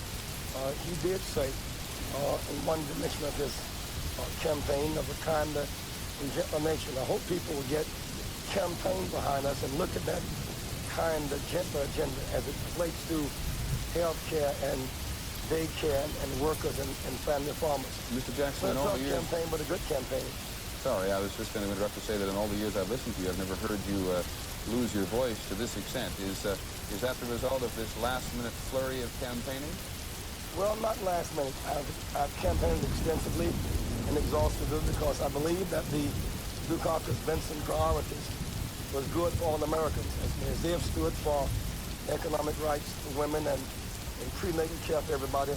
The kind of agenda that appears everybody's moving toward now, I thought it was worth putting forth my best efforts. Mr. Jackson, you were saying the other day that if Dukakis loses, and we don't know that yet, if Dukakis loses, the 1992 campaign would begin tomorrow, Wednesday. The implication being, I want to be sure if we have you quoted correctly, implication being that the campaign beginning tomorrow would be yours. Is that right? No, that's not the right implication. The fact is, the next quadrennial political season begins tomorrow. What does it include? It includes coalescing our leadership, protect our gains, the party, and to count up our losses. It means putting forth a legislative agenda in January that will protect the common good of the American people, farmers, the workers. It means big city elections in 1989 and census count in 1990 and reapportionment in 1991. The point was people can't just vote and go home. The process of political involvement is an ongoing process. It's much too early, premature, and downright immature to talk about 1992 politics on this night. Mr. Jackson, I want to ask you one last question. You've been very diplomatic about Mr. Dukakis, but you said just the other day that the Dukakis campaign had ignored its base and then tried to land without crash landing. What did you mean? Well, it seems to me that in these latter days, we saw movement. Movement came, it seems to me, for three basic reasons. One, Mr. Dukakis left those network cameras on 30-second blurred, begin to let America see his highest, his best, and truest self in the talk shows. Secondly, basic Democratic leaders, governors, congresspeople, and senators stopped, analyzed the ticket, and started working for the ticket. And thirdly, begin to focus more on urban America. That's our base vote. Urban America is multicultural, and for that base, it deserves three basic things: attention, sunshine, and water. The more water he gave it, the more it flourished. And in those states right now where we're doing very well, because those are states like Michigan, like Pennsylvania, he visited lately and gave a great impression upon those communities. Mr. Jackson, thank you very much for taking the time to join us this evening. Reverend Jesse Jackson, who earlier in this campaign, David, and early in the primary and caucus season, some people thought was the only man really talking to the issues. There are a great many who thought that. He did talk issues, and rather specifically. The others generally have not. They've had a lot of nice phrases that sounded good, but when you analyze them, didn't mean much. I must confess I'm a little interested, and I must, this is a personal reaction, surprised to what Lynn is saying about black turnout for Dukakis. Willie Brown, who's the most senior black official in the state of California, said that the only person whose campaign actively took black vote was Jesse Jackson. And Dukakis was on the opposite gone for it, and that was stupid. He said there wasn't black enthusiasm there for Governor Dukakis, and Lynn is telling us that in the exit polls it appears to be there. Bearing in mind, of course, that the black vote, like the Hispanic vote, like any powerful minority vote, is only really effective when an election is close. And let us take a look at how close it appears to be based on our projection, with the majority of the polls either having closed in all of the states in which we have projected the race. It may be, as some people have pointed out to us on the telephone, that in a state, one or two, or even a handful, a small handful of precincts have remained open. But we are not calling races in any state where the majority of the polls have not closed. And take a quick look up here at the popular vote here with 16% of the precincts reporting in from around the country. We estimate now that George Bush will have 56% and Michael Dukakis will have 44% as of now. We will be back with more right after these messages. ABC News coverage of the 88th vote. Brought to you by Plymouth and Merrill Lynch.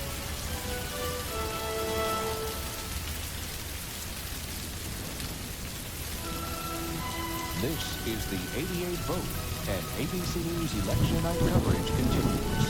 Once again, Peter Jennings and David Brinkley. Good evening again. It is 9:15 Eastern Standard Time, and we now make a projection in a state which it took us some time to come to a conclusion about. ABC News now projects that in Maine, George Bush is the winner. That state was too close to call for some time. That's where George Bush's summer home is, up at Kennebunkport. The question is, if he wins the presidency tonight, will it become the summer White House? The slogan up there has been since the mid-1860s, David, as Maine goes, so goes the nation. I don't know why, quite frankly, it took so long to resolve things up there in Maine tonight. The rest of New England settled for anything? I don't know. I thought it would go for Bush very quickly because he doesn't live there. He says he lives in Texas, though there's some debate about that. But he has a big house in Maine, Kennebunkport, where on holidays and other times in the summer, the whole family gathers and they have a good time there. It means something to Maine, I think, to have a summer election. Speaking of... Well, it didn't mean a whole lot, but it took a long time to get around the voting part. Took a while to get there. Speaking of Republicans, you may have noticed, if you've been with us for some time, that we have been talking to quite a number of Democrats, but we haven't yet talked to any Republicans. It has not been for lack of trying. Republicans at this point, 2 hours and 15 minutes after the voting began, have been reluctant to come out and talk. I don't know if that's the word that's gone out through the Republican ranks this evening, or whether we're an exception. I can tell you that we talked to Dan Quayle's spokesman, David Prosperi, a while ago, and he said there will be no interviews with Senator Quayle this evening. There will be no photo opportunity with Senator Quayle. He's not even going to be seen watching the election returns because, in Senator Quayle's words, this is George Bush's night. Well, there's a great deal happening tonight, of course. The Senate, a third of the Senate is up, all of the House races, and we have not yet checked in on the House races. So let us do that by going to Washington and ABC's Barry Sarah. Barry? Peter, I'm in the House Ways and Means Committee hearing room, and this is a room where they do things that actually affect your life, taxes, Social Security, and Medicare. The guessing is when this election is over with, most of these chairs are going to be filled by most of the same people, and that is expected to be true throughout the House. Nearly all the members of the House, 408 of them, are running for re-election. 2 years ago, 98% of incumbents were re-elected, and that's not a new pattern. Over the past 40 years, the average re-election rate has been 92%.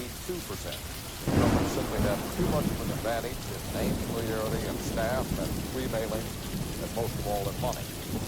Having said all that, there may be a few incumbents in trouble tonight, and probably the man at the top of the list, at least that's what the guessing is Pat Swindle. He's the Republican congressman in Georgia's 4th district. That's the Atlanta suburbs.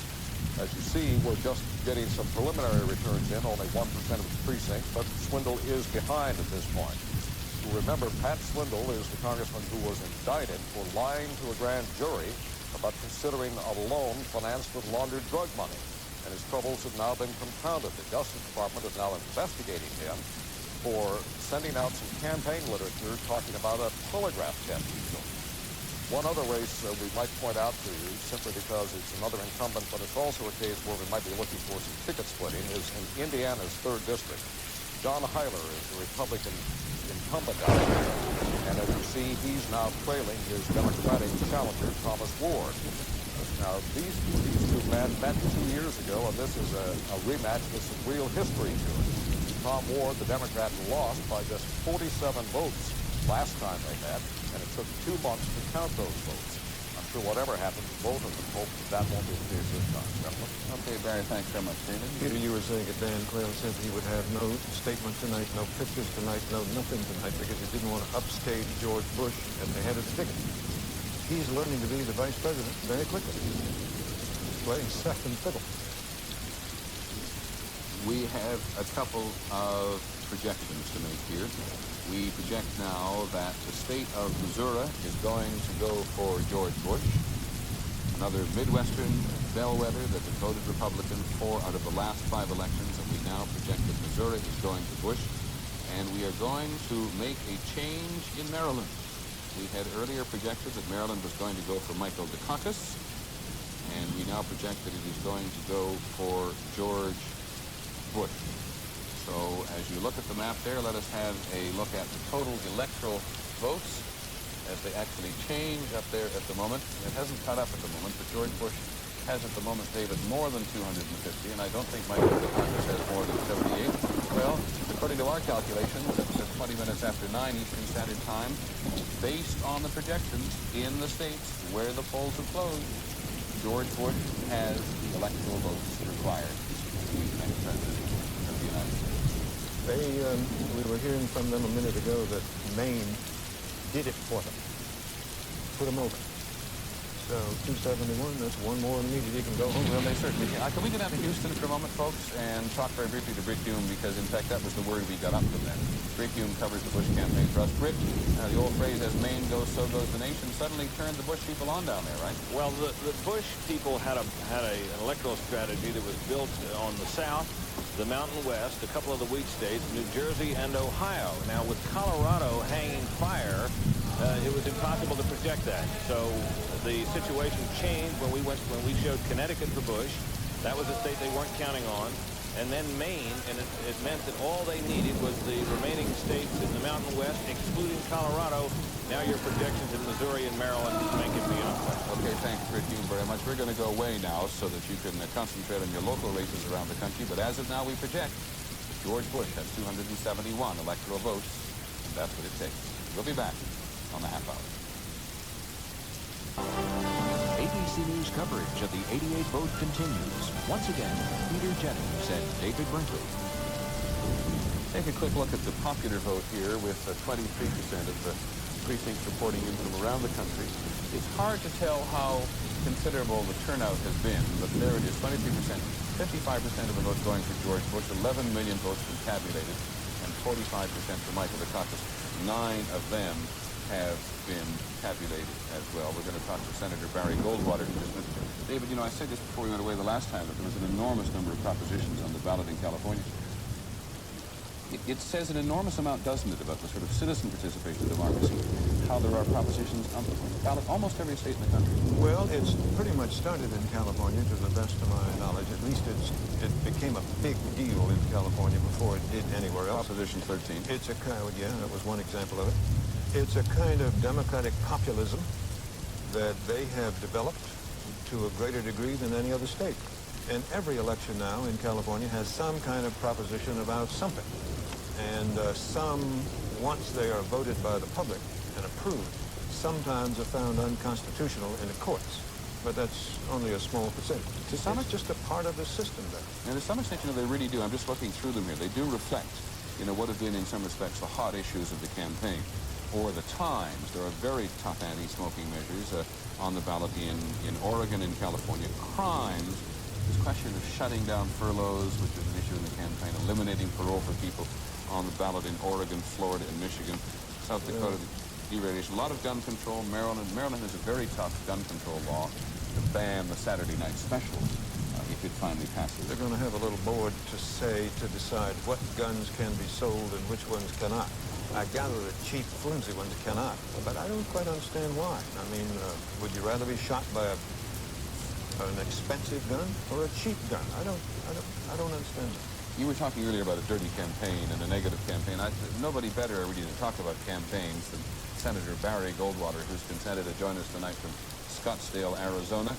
Senator, I remember sitting at the end of your driveway in 1964, and your wife very kindly brought chocolate cake down to young reporter sitting at the end of the driveway. Thank you for coming out. It's a pleasure to have you. He is one of the great young figures in the Republican Party. I want to make sure he can hear us. Can you hear us, Senator Goldwater? I can hear you now. I had to turn it up a bit. Okay. Well, I'm going to repeat my compliment, if I may. I was complimenting your wonderful wife, who's so well-treated young reporters in your 64 campaign as we stood in the cold at the end of your driveway. David, you got this. I also wanted to be sure he heard me describe him as one of the great young figures in the Republican Party. He introduced, in a modern sense, introduced conservatism to America, didn't you? Well, I tried. It didn't take much introduction. Conservatism is the oldest philosophy known to man, and most people believe in it. But it had disappeared in this country during the New Deal, and when you brought it back in '64, a number of otherwise thoughtful people found it shocking and unintelligible. Didn't work first time, it's worked since, hasn't it? Well, there comes times in the American history when people don't understand what's going on. 64 was one of those times, although that isn't the reason I lost. The country wasn't ready for 3 presidents in 2.5 years. That's the whole thing. Senator, I was going to say, Senator, you were victims of one of the earliest negative television campaigns. Taking that as a baseline of experience, what did you think of this year? Well, I didn't think either one of them talked much about the issues. I wouldn't call it a particularly dirty campaign, although I thought the Atlanta convention that nominated Dukakis was about the dirtiest thing I ever listened to. It was funny, just funnier than hell. I like to listen to that Texas girl anytime she wants to talk, but you start a campaign like that, it's going to wind up dirty. Well, yours is a little rough. They called you a warmonger. And they had a commercial about an exploding atomic bomb. A little girl picking daisies. Oh, that little girl picking daisies. That's the thing that started all this dirty campaigning. And I hope to God we can do away with it. There's no place in this country for negative or dirty campaigning. And we should stop it now before it gets worse. Do you think there's any chance of that, Senator? I do. I think if we get the right people running and talk turkey to them, that we can convince them that you can talk to the issues, you can talk about yourself, and you don't have to be nasty to each other. I thought that both Dukakis and Bush had chances to be very decent to each other. They weren't always decent, but you can't blame them. What the hell? You at one point said in the campaign to Senator Quayle that he should go tell George Bush to talk about the issues. You still That's feel, right. You still feel that he didn't do it? Let's put it this way. George Bush started out with a campaign against Dukakis to paint him as a liberal. And that's all he did. Just talk about liberal, liberal, liberal, and made it a very dirty word, which is all right with me. Well, Dukakis later came around to say, yes, I am a liberal, after avoiding the subject for quite a long time. Was that surprising to you? Well, no, it wasn't surprising. He must be an honest man. I don't know him. Sounds like an honest guy, a nice fellow. But you're a liberal, you're a liberal. And I'm a conservative, and I'm a conservative. I have a final question. There are some certain facts still left, aren't there, Peter? I just have a final question. How are you feeling, Senator? A lot of people in the country will be keen to know. Well, I never felt better in my life. I got a bad leg, but I've had 2 bad legs as long as I quit playing football. I'm riding horseback. And I'm off to the hustings tomorrow and going to Taiwan. What for, Senator? Oh, I used to fly with those fellas in World War II. And I go back there about every year or two just to sit down, have a few drinks, and tell lies about flying. There's no worse liars than pilots. Maybe politicians when they're off duty, or journalists. No, a pilot and a politician can't beat. Senator Goldwater, thank you very much for coming out there this evening. David Brinkley, I know, talked you into coming out this evening, and we very much appreciate you coming. Well, Senator, thank you. Thank you very much. Thank you. David, I must also tell you we're now in a position to protect another state. In the state of Wisconsin, which people keep shouting in my ear, we are now able to project Dukakis as the winner in the state of Wisconsin with electoral votes. It was a real contest there for a while, but Dukakis has been ahead at the beginning, and he remains ahead at the end. And Dukakis ahead in the state of Wisconsin. In fact, by our estimation, we now project that Dukakis will win the state of Wisconsin. Gives him 83 electoral votes. Go back a little bit to what Senator Goldwater was talking about a dirty campaign. He said that this was dirty. Of course, George Washington started it in some respects, or at least during George Washington's day. It's been dirty a lot of times. Well, it was more than dirty. It was vicious in the early days of this country, in the earlier political campaigns. The language used, you really could not use it today in public. Couldn't say it. I've looked up some of it, I must tell you, that in Washington, he was rumored to be a dolt, a thief, and a philanderer. Theodore Roosevelt was called a drunkard and a drug fiend. Lincoln was criticized as being illegitimate. Can you remember some others? Grover Cleveland? There's a famous campaign slogan about Grover Cleveland. Let's see. How did it go? Where's your paw? Going to the White House? Ha, ha, ha. Because he was accused, I think rightly, of having a child born out of wedlock. And that little doggerel became a part of the campaign. There's more, at least on my reports that I put together. Andrew Jackson had a rough campaign. His mother was called a prostitute. And his father was identified as a mulatto. Well, that would have been a particular insult then. Of course, not today. Here are some early, unofficial returns, I am told, on propositions. In the state of Maryland, the NRA launched about a $4 million campaign in the state of Maryland against the proposition, which would ban the Saturday night specials there. The NRA outspent the defenders of the gun ban by more than 12 to 1. One of the great spokesmen on the gun ban there was Sarah Brady, the wife of Jim Brady, President Reagan's press secretary, who was shot, as you recall. So what's the figure then? 66% have rejected the measure to ban Saturday night specials. That is, it was an early return in Maryland. In Colorado, the proposition to make English an official language is winning 60%. There's a proposition in Colorado.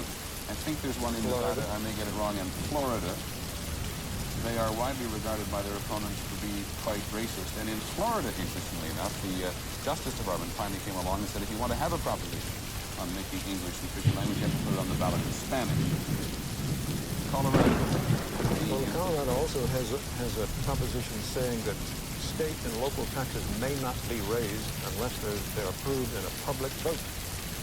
Don't have anything on that at the moment, but we do have the initiative to prohibit state funding of abortion in Colorado, and it is losing. 60% are in favor of keeping the prohibition there. And an early return on a proposition from Michigan, there's a proposition there which determines whether or not they will continue spending Medicaid funds for abortion, and the pro-life forces or the anti-abortion forces there are losing.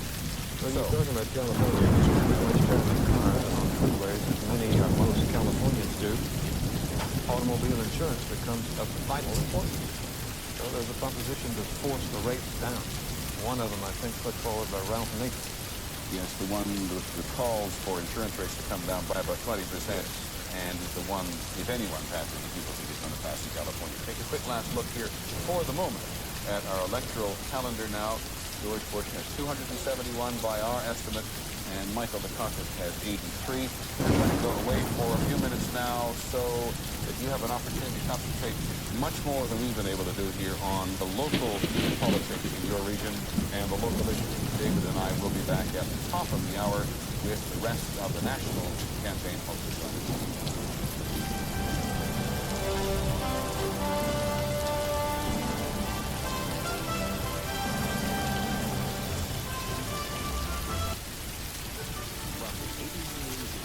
Command Center. This is the 88 vote.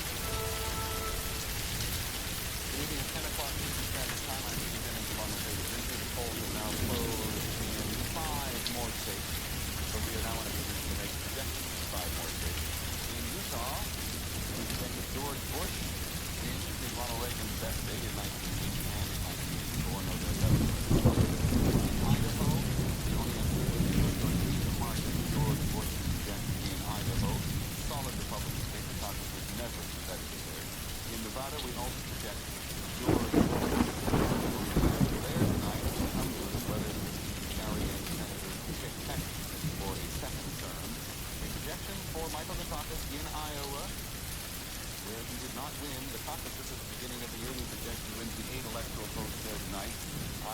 the whole process started, David Winston, ages and ages and ages and ages ago. And it took him 8 months to get back to Ireland and winning. He lost it the first time. We also have another projection which again is no big surprise. This is in the state of Utah. We project the winner in the race for the Senate is the incumbent Orrin Hatch, Republican. He defeated a man named Brian Moss, who was the son of a Senator Frank Moss, whom Hatch defeated in 1976. Now, 12 years later, he defeats his son. Orrin Hatch, the winner, Republican Senate, Utah. And that brings us up to 10 o'clock.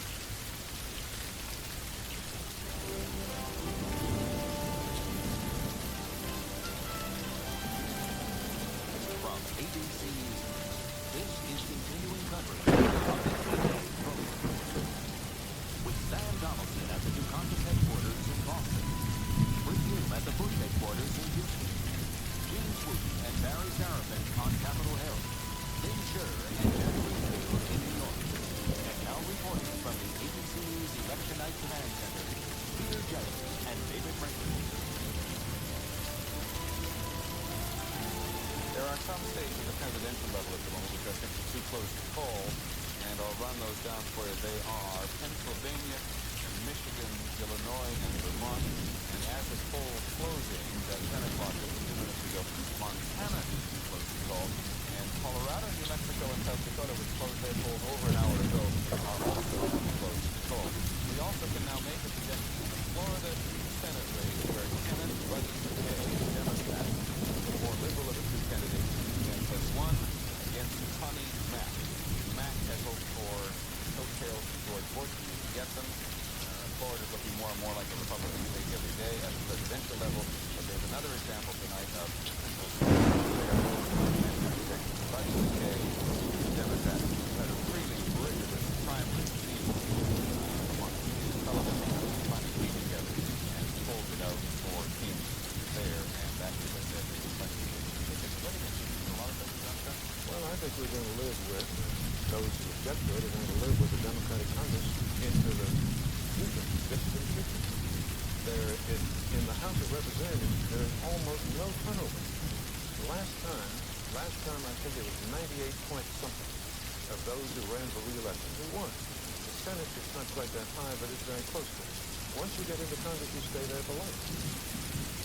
So, the Democratic is going to remain. I think in the House it was very close. It was under 97.5 of incumbents who returned 4 years ago. So obviously, they have this tremendous advantage of money. These candidates for Congress raised $1 million. And they've got a third of that in political action. And overwhelming amount of money. The members of Congress have spent a generation and more rigging the electoral process to favor themselves. They can mail out free newsletters their opponents can't. And there are thousands of other things they do. They pile up money, just pile it up. We mentioned the senators in Florida. There is, poll is not close to California. And it is, of course, a very important Senate race in California where Pete Wilson, the incumbent, is running against Lieutenant Governor Leo McCarthy out there. And that is one, just refer to what David was saying, of the most expensive races in the country. One was one very carefully in California tonight. Let's go to Washington, however, where it is the Bush standing by with one of the best-known Republicans in the country, Senator Robert Joe. Jim? Senator Joe will join us in just a moment. I wanted to talk to you a little bit, Peter, about all of these Senate races that we've projected so far. 28 races across the country. We've called the winners in that. 18 of them were won by Democrats so far. 9 of them by Republicans. That leaves only 6 left. According to our count, we're showing that's a pickup of 2 seats for the Democrats, which would take their majority to 56. What that means, of course, is that Senator Robert Jones is with us now. Come in, Senator, is the leader of a minority that's even more of a minority, I suppose. Well, we still have the possibility in Montana. 7 men were picked up. We want to hold Montana. Wyoming and California, we've got some good races. If we lose those, we are going to be a real minority. It's going to be tougher for George Bush than we thought. Given what's happened so far, it may be tough. David Brinkley was raising a question a few moments ago about the existence, perhaps, of a honeymoon. Is this kind of a Senate, the be a honeymoon for George Bush? I'd go back to what Lloyd Benson said. I have a lot of respect for Lloyd Benson. He said last week, one of the programs I watched, that yes, when it comes to governing, we have to do it. And we're going to try to work with the president, with Mr. Caucus, and George Bush. It's going to be George Bush, and I believe we can work together. But it's going to be tougher because the bottom line is how many votes we have. We're going to have more than we had last year. And I must say, we could use a little help from the vice president in some of those states. Florida, we pleaded with them to go to Florida. But Nevada, over Nevada several times. We're going to win Nevada in any event. But you've got a combination, as David also said, big business and big labor sort of perpetuating Democrats in power. You didn't say that, I say that. Now, you had previous business with George Bush in campaigning. He slugged you pretty good in New Hampshire with some commercials. What did you think of the tone of the Bush campaign? Well, I was told in New Hampshire that people didn't like negative ads. We didn't run any. I lost. So, I think negative ads do get your attention. I think they do focus on a weakness, in my case, whatever it was. But George Bush is a good, decent person. He'll be a good person to work with. He's going to try to bring consensus to Congress, and I think he can do it. He knows most every member of Congress, Republican and Democrat. You've been reading his lips, Senator? Well, not lately. What about no new taxes? Is that possible? I want to let Lloyd Benson and George Bush settle that. Two Texans, both on the ticket, and they can get together and work out that matter. But I'll help George Bush. He said no new taxes. I'll be the Republican leader, and we'll help him try to keep that promise. Peter? Senator Dill, I was just listening to your observation about trying to get George Bush to go to Florida to help Connie Mack down. Is the implication there that George Bush doesn't have many coattails around the country? Well, so far, you look at Connecticut, we've lost one, and look at Florida, we've lost one. I don't think there are any coattails in this race. We hope to win in Montana, but it's unfortunate, but I think if George Bush wins big, we don't gain any seats in the House, we lose 3 or 4 seats in the Senate. It's going to make it more difficult. What does that say about a mandate such as the one George Bush has asked the country for? Well, it's not a mandate. I think it's probably much a mandate as Jack Kennedy had or Jimmy Carter. But I think the mandate, I think the business is already there. In my view, we've got to deal with the deficit. Nobody's talking much about that. And hopefully we can find enough of us working with the president, the new president, to deal with that first. Beyond that, I don't know of any real mandate. We've got to address a lot of issues. But I would hope the mandate is to deal with the deficit. Senator, you said in New Hampshire they told you like to make in advance lost. Does that mean, you suppose, that from here on we're going to see my opponent, the liar, fake, let murderers out of jail or something? Is that our future? Well, I hope not. I think a certain amount of negative parody campaigning, I guess, as Roger Ailes calls them, are okay, but we're going to have to be fairly careful. Maybe we can figure out some better way in the next couple of years, the next 4 years. We have to look at campaign finance reform. Otherwise, incumbents are never going to lose around this place, Republicans or Democrats. They'll lose a few seats, we'll lose a few. And incumbents have a big, big advantage. Challenger doesn't have, and I'm an incumbent, so I can say that with some credibility. We're going to have to take a look at how we finance campaigns and put some limit on political action committees or wipe them out altogether. Senator Dole, thank you very much for taking the time. Jim, we'll come back to you, if we may, a little later on for a further assessment of the Senate race. You want to take a look at the House now and go across to the other side of Capitol Hill and Barry's house. Barry? Well, Peter, Senator Dole was just talking about the big advantage that incumbents have in wanting to political action committees and elsewhere. You and David were talking a little earlier about the lack of turnover in Congress. Well, let me give you an example. Let me give you the current projection for the new Congress, and that is the new House of Representatives. It looks right now, according to ABC's projection, as though the Democrats will pick up exactly 1 seat out of all these 435 races from all the dust settles. Incumbents indeed do have a huge advantage. We should point out that in the House of Representatives, there are about 60 incumbents running with no opponent, and yet they've collected $15 million, including $7.5 million from political action committees. Thank you, Barry. We'll come back to another look at how the race is going. David, you know, Senator Dole raised a number of things we can talk about. The deficit. I did not do the scientific views, but as I wandered around the country for 10 days, I found 2 issues people talked about whether they were rich or poor, black or white, moldy. And one was the deficit. How many the Honda children, the Honda grandchildren. And the the others, you'll ask them sure about this earlier this evening, or was it later this evening, as to Mr. Holmes. Definitely Mr. Holmes will want to talk, but I do not know at all whether they have showed up in tonight's exit poll. We'll be back right after.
to negotiate. But the stride of that agreement that we could speak in the last few weeks with the Reagan administration, for the strictly impression that there's some truth in the relationship that can be transferred from one to the other. I don't think that would be helpful at all. We have to get this stuff now. We have to get it away from the United. On the eve of our election, also the meeting of famous dissident under Sakharov in the rise of the United States for a visit, whereas a couple of years ago he was internal exile. Did that augur well for Soviet-American relations in the months ahead? I think Sakharov is a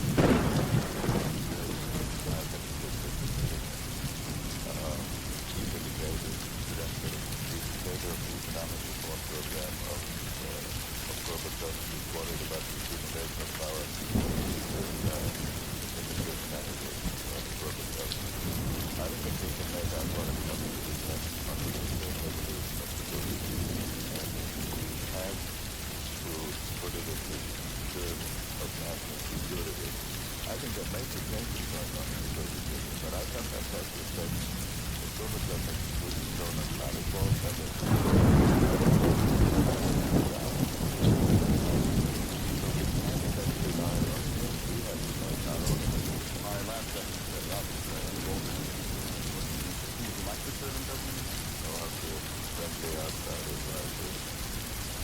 Notified again the inside. But he exit. This is like the vice presidential question rather than Troy or Jude. I'm happy with my president. A very brief stop in Houston before we go to Asper. What's the like next while? The official schedule, Peter, is for him to come here in about 45 minutes. That's the schedule we handed out to us much earlier in the day. We haven't seen any members of the high command here, any bunkers or spinners, as it were, but I think that they're beginning to arrive here now. I think it's become fairly clear, at least in their eyes. Okay, so thanks very much. One of the things that Mr. Bush and Mr. Dukakis both said fortnight was that they were not going to make any public comment about victory or defeat until after the polls had closed on the West Coast. So it may be some time before we see or hear from either one. We will be back shortly.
And let's go back there to that vote board again, the electoral board again, and take a look at what George Bush now has with them. In Montana, by our projection, he has 316 electoral votes. Michael Dukakis has 91. And it may be, David, that we are tiptoeing around the story of the night here. He was voted rapidly. As we said earlier in the day, it is quite possible for a presidential candidate to put together 270 electoral votes needed in the East and the Midwest. We're talking about having elected the East President of the United States tonight, George Bush. We are indeed. That is what we have done. There was some talk about winning losing the popular vote and winning the electoral vote. Is that what we're talking about? Well, I'm really just more talking about the fact that there is a reluctance, I think, in the media to take a look at the map and say it isn't all over until the West Coast votes.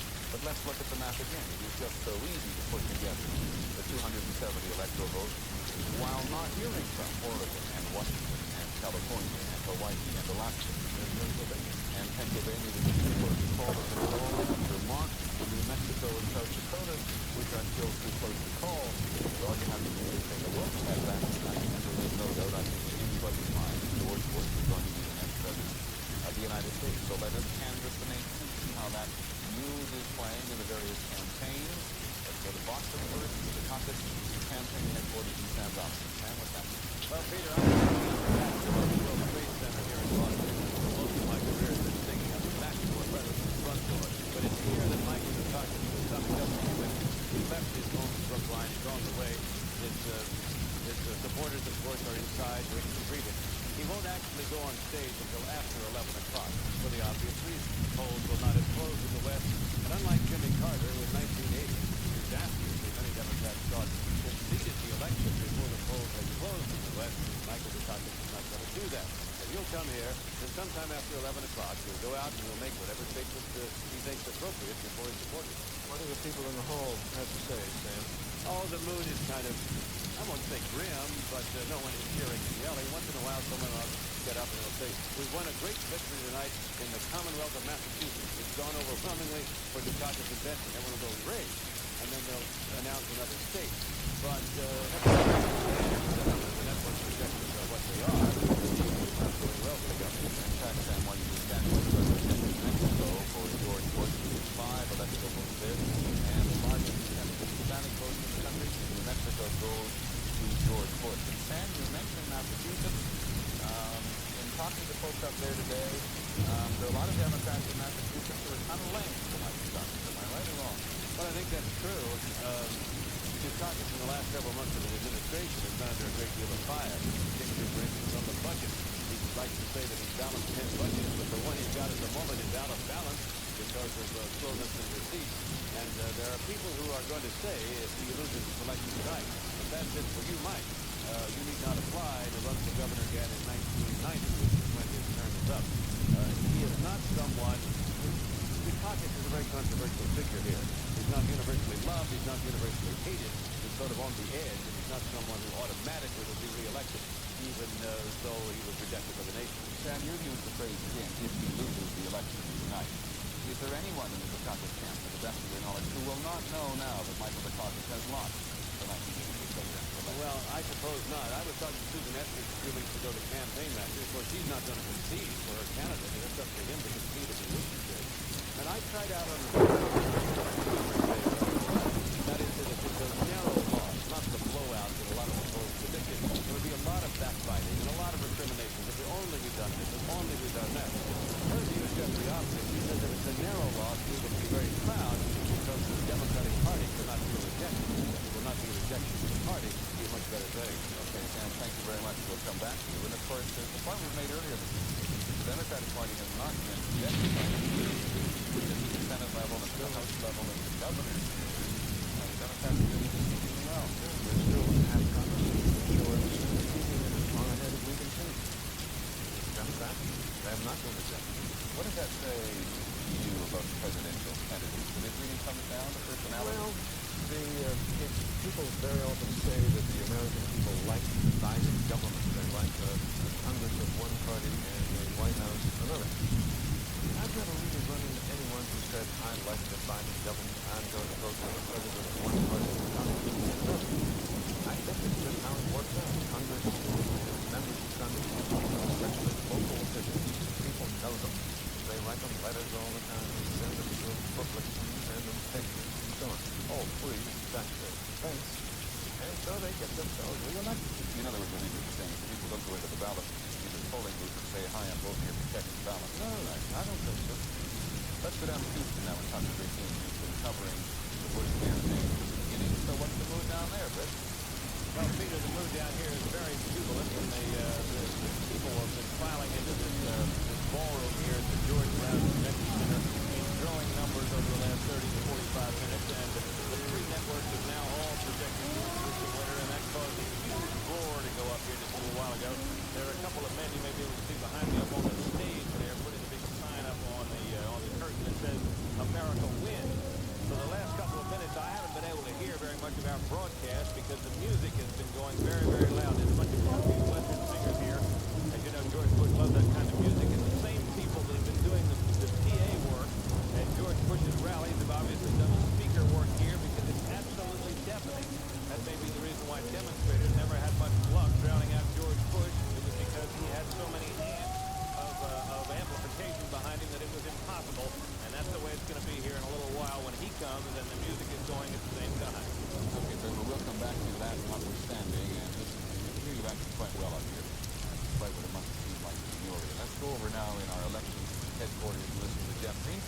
Jeff, we do. We have another candidate, next president.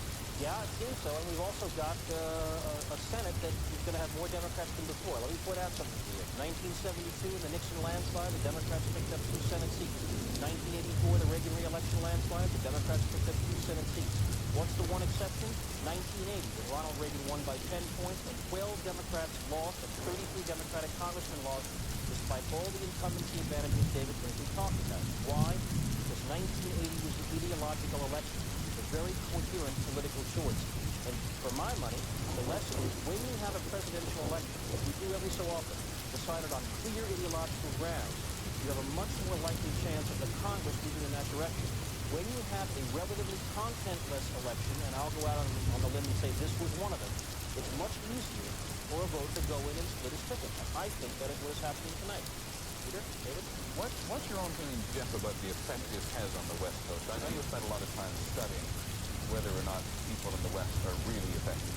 Yeah, the biggest problem that I had with that argument is I don't know who's going to polls when we announce who wins.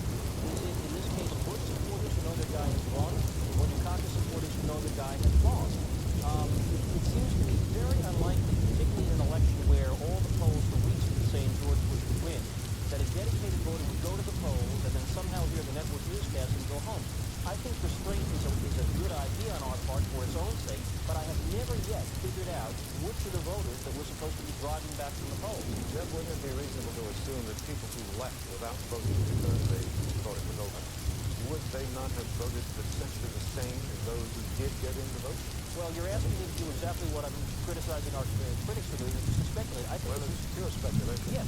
I think it's reasonable to assume that voters on the West Coast who have tight Senate races all through that region, tight congressional races, and incredibly controversial propositions, are smarter than to just leave and go home when what was likely to happen for the last 2 weeks has apparently happened. I just never bought that argument. I must confess that some of the complaints, Jeff, have come from the state of Washington, where the race between Congress and Bush for a long period of time was very close.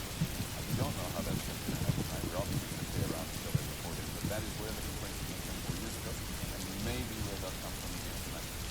How are people voting, and why are they voting? What issues are they voting for? Are they voting for a candidate? Are they voting against a candidate? Let's go to the upper deck. Here we have some information on a couple of those toss-up states we've been referring to. The big industrial states of Illinois and Pennsylvania, too close to call still at this hour. And one of the reasons is that in these states, there is a real battle for the Democrats who voted for Ronald Reagan in 1984. Let's take a look at the numbers. Just for example, in the state of Pennsylvania, the 84 Reagan Democrats, Bush is getting 45%, Dukakis 54%. Now what that means is that Dukakis is holding on to enough of those so-called Reagan Democrats to keep it close. That is also happening in Illinois. Let's go to another issue, or rather another way the voters are voting, and this is called gender. Men are splitting their vote. 50 for Bush, 49% for Dukakis. This again in Pennsylvania. However, when it comes to women, the majority are voting for Mike Dukakis. 55-44. The same thing is happening in Illinois. So it seems that in these two states, Illinois and Pennsylvania, so far close to call, the traditional Democratic coalition seems to be coming home to Dukakis. They seem to be leaving Reagan, and that's one of the reasons why those races are so tight right now, gentlemen. Okay, Lynn, thanks very much, and that may tell us something about the last-minute campaigning that Michael Dukakis indulged in, what some people will call too little too late in Pennsylvania and Illinois, where he gave new life to the liberal image, even though it's an image that many liberals in Massachusetts don't think he deserves. That's how he campaigned in the final days of the campaign in Illinois specifically and in Pennsylvania.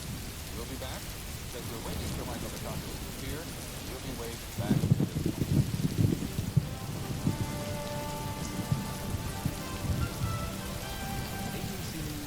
Night coverage of the 88 vote will continue in a moment.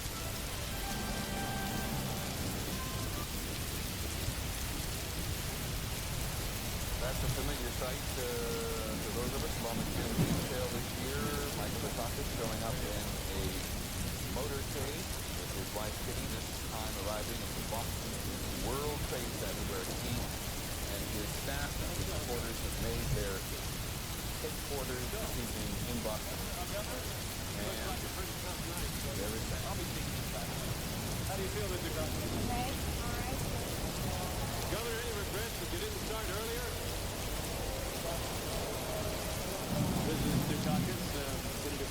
governor just arriving from their home in Brookline on Perry Street. The governor said he was meeting inside. He was asked whether it wasn't a tough night for him. Clearly, he understands the arithmetic of everything. Peter David, but he's not going to appear to make any sort of a statement until at least after 11 o'clock when the polls have closed in California. Sam, as he said earlier this evening, he would not make a statement until after the polls are closed in California, but it impressive thing to me that he's always stopped, hasn't he, along the campaign trail to talk to particularly George Bush in that respect. Well, during the last 2 or 3 weeks, he stopped to talk a little bit. He was in a period, Peter, I must tell you, in September and early October when he was skipping reporters on the trail also on the theory that he didn't want our questions and his answers to get in the way of what his daily message was. Pretty good theory, I suppose, except his message wasn't much during that period, and it would have been better, I suppose, that he answered the question. And Sam, I don't know whether the rule will apply to Senator Benson, but there he is in Texas this evening with his wife, a man who will return to Washington as the senator from Texas, but there he is in Austin this evening coming to greet his supporters. He really, in some respects, has had the best of both worlds in Texas. Ann Thompson at his headquarters. Yes, I can hear you. Go ahead, Annie.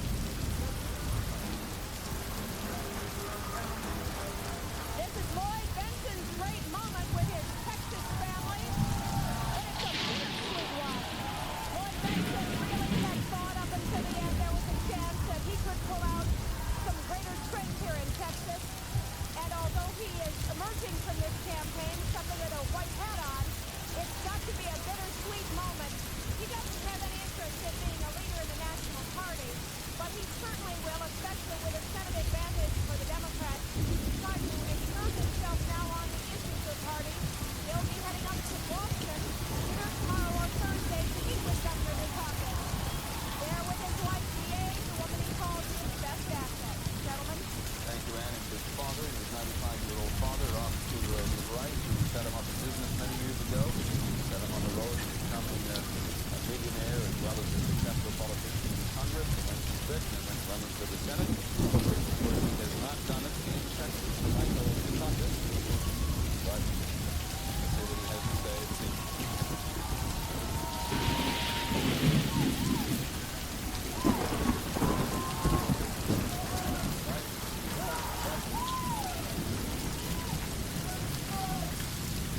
Wonderful to be with our friends. Just delighted to be home in Texas. I've not given this voice away across this great country of ours, but I'm so pleased to be home with our family and with this packed room and the room back here that you can't see us. And I know this. There they are.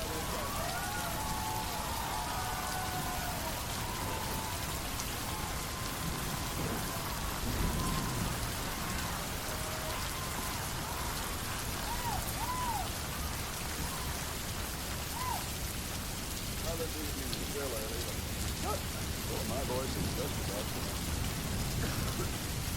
The last speech was at 2 o'clock this morning at a rally here in Austin. I think yesterday we did 4 states, 8 rallies. I don't know. It's been an incredible experience. The evening's still early, but it's not too early. I claim victory in my re-election to the United States.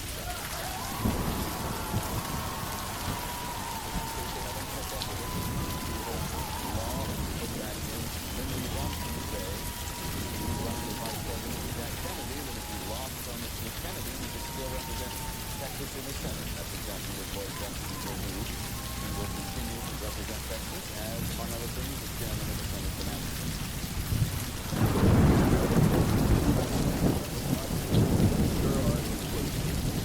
And I didn't want to wait a minute longer. Thank the people of Texas for their wonderful and generous support and their commitment to me. I'd also like to make a comment about Michael Benston. He and I's ways to campaign is worthy of the American people.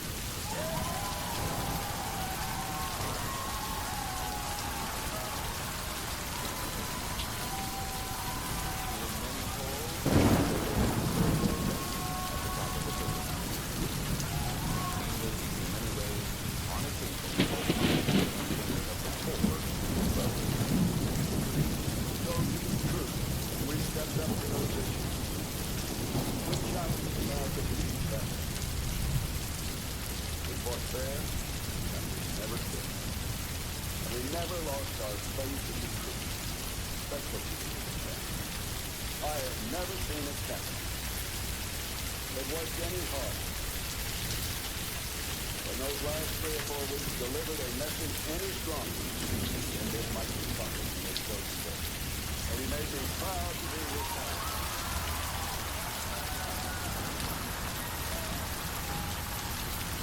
Not quite sure whether this is an acceptance speech or an acceptance speech. The Vice President was empty. The latter is the first time ever the Vice Presidential candidate has conceded before the presidential one. And he made me proud to be an American.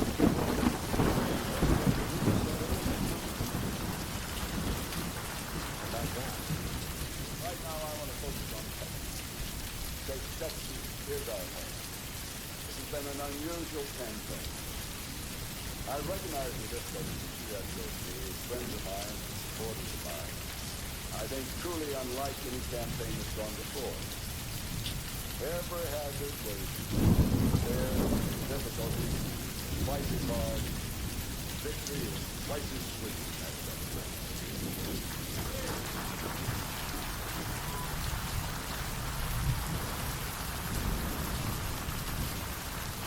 And your efforts are very important because there's still a lot of work to do. A lot to be done for this great state of ours. It really doesn't forget. Those are the ones with the toughest decades in the history of our great state. But we all know that the people of Texas have been through those crises before. From the Alamo to the Dust Bowl to the Great Depression, the boom and bust of the energy industry, we've always solved those problems. And we've always come back tougher than before. Because the people of this great state, they have spirit. They're risk-takers. Really back. Flawed anytime. Well, little bits of history. Texas has, no Democrat has ever won the White House without winning Texas, and Texas joined the Union. Lloyd Dukakis hasn't mentioned that he was supposed to win Texas for Mike Dukakis.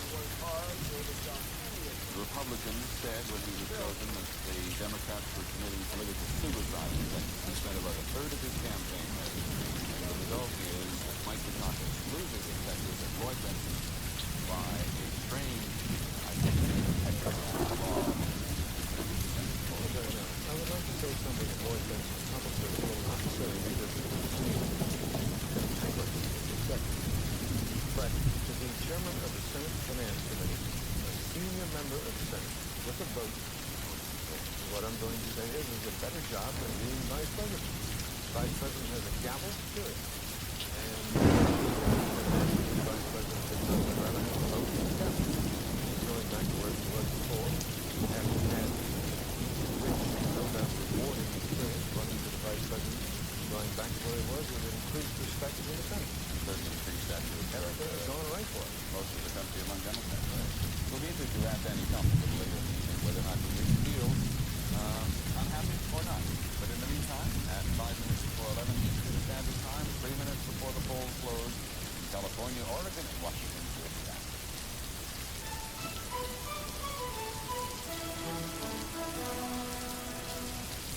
Ladies and gentlemen, coming Monday on ABC World News Tonight with Peter Jensen. ABC News coverage of the 88 votes. Brought to you by City Corp.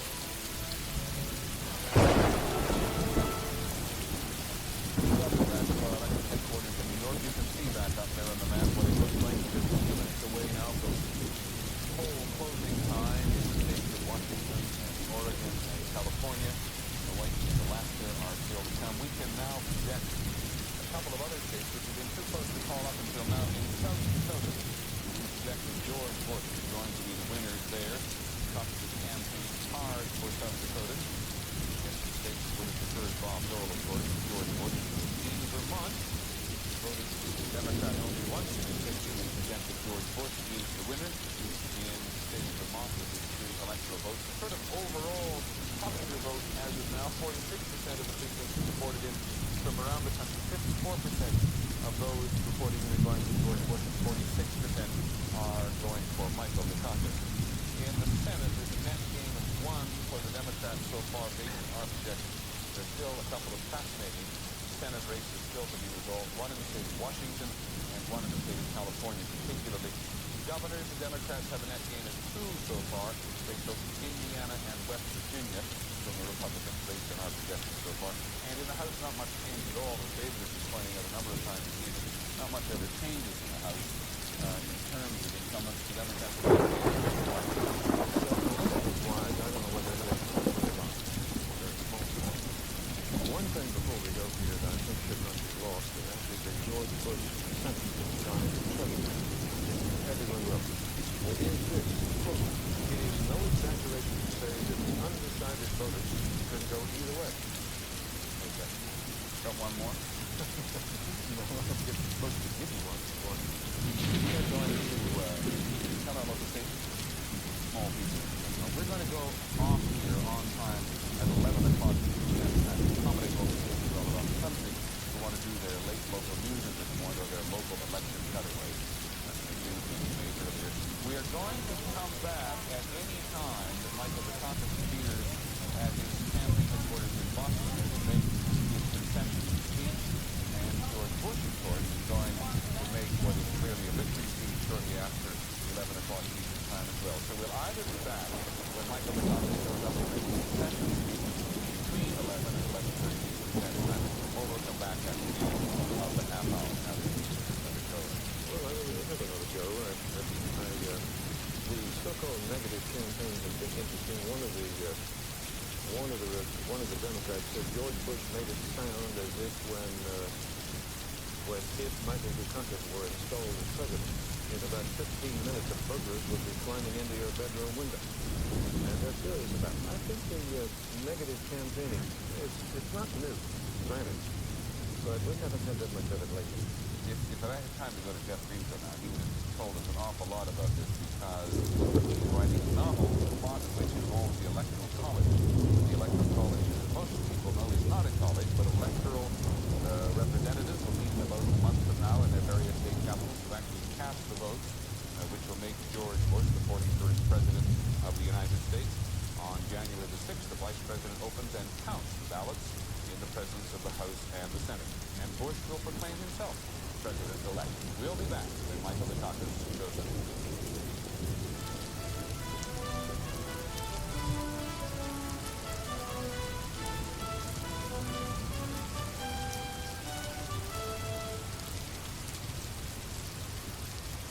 Standard Time, November the 8th, 1988, Dukakis election night headquarters.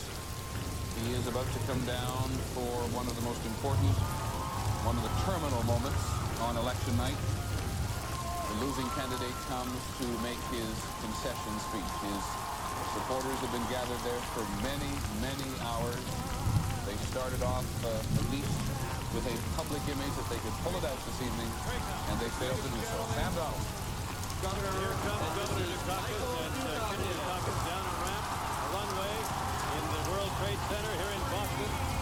He was preceded by members of his family, his daughters, Andrea and Kara, his son John, John's wife Lisa, his mother Turpy Dukakis, his father-in-law Harry Ellis Dixon.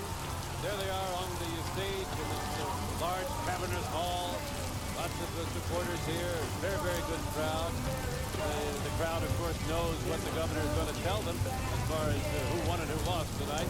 But I must tell you, there has not been any weeping that I've seen. Here they are.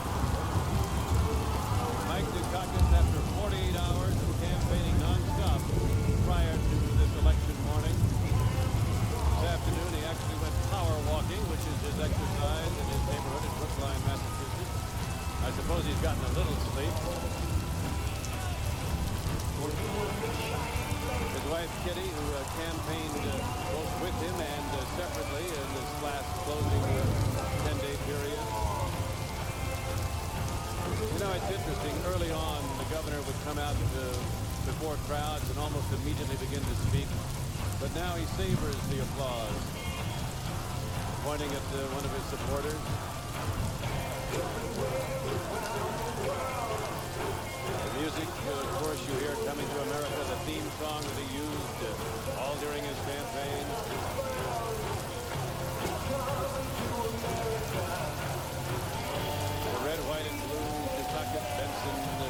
posters that were the staple of his campaign being raised by a lot of his supporters here in the hall.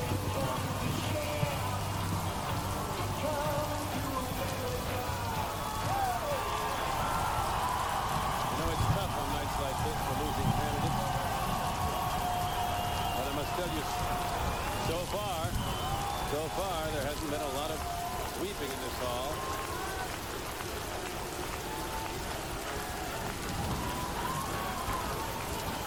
Thank you all very, very much.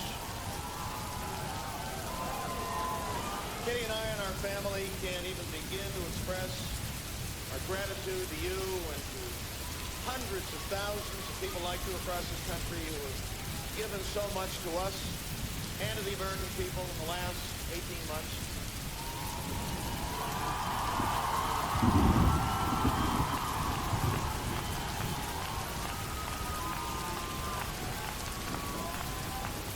Just a few minutes ago, I called Vice President Bush, congratulated him on his victory.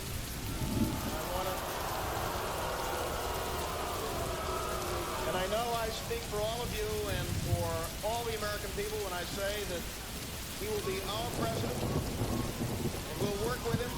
This nation faces major challenges ahead, and we must work together. And I extended my best wishes to him and Mrs. Bush and to the members of the Bush family.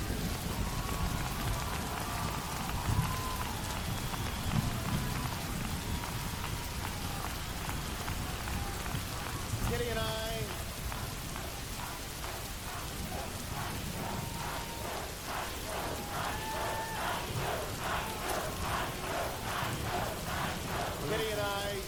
What they're chanting, I believe, is 92, 92. Kitty and I also had a chance to talk to Floyd and B.A. Benson.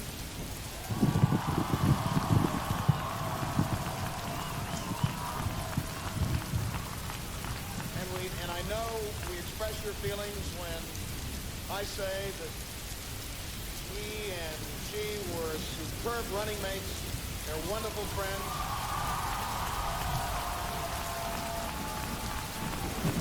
I'm so proud of that choice, so proud of both of them, and we have formed a friendship which will last as long as we live on this planet. They are two wonderful people, and Lloyd Benson has been one of the great assets of this campaign.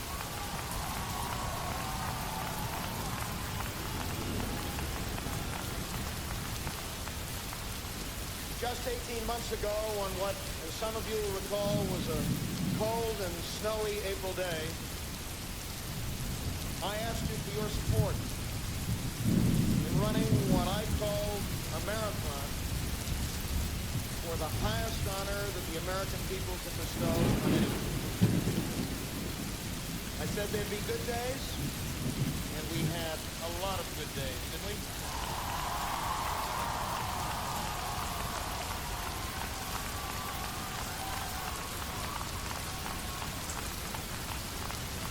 And I said there'd be not so good days, and we had a few of those too. And I talked about another marathon that I had run in April of 1951. When I found myself struggling up a hill or two and people saying to me, "Looking good, Duke, go to it." That is what you have done, and I'm very grateful to you.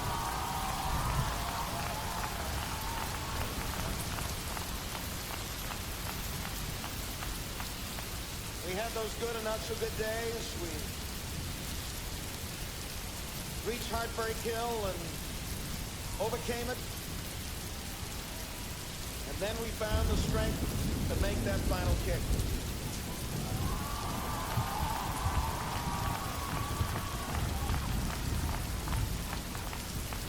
And tonight my heart is filled with gratitude to everyone who has made this extraordinary experience of ours possible. From my friends and neighbors here in Massachusetts to those 3,000 people who were waiting for us at 3 o'clock this morning in Des Moines, Iowa.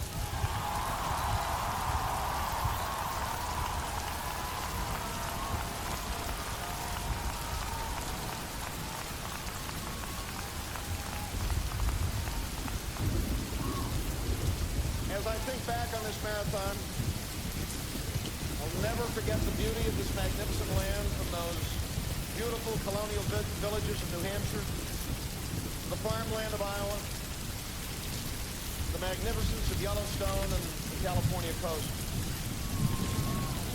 But most of all, I'll remember the people I've met. Their strength, their values, their generosity, their hospitality to Kitty and me and to our family. And it is very important that we continue to fight for them and for families all across America.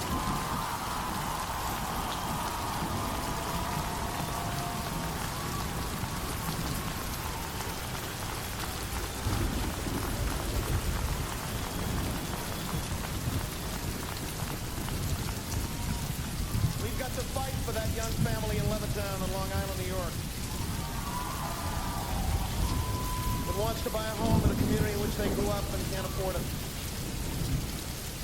We've got to fight for that family in Sioux City, Iowa, that can't afford health insurance to pay the bills for its young son.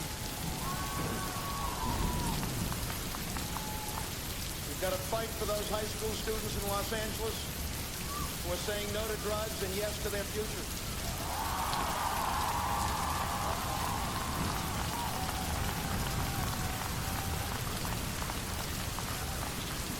We've got to open up that door of college opportunity to every young person in this country who is qualified to do college work.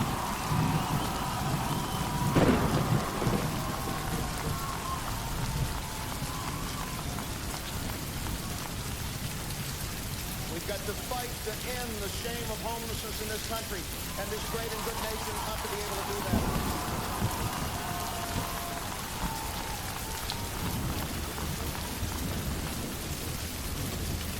We've got to fight for those unemployed steel workers in McKeesport, Pennsylvania, and Youngstown, Ohio,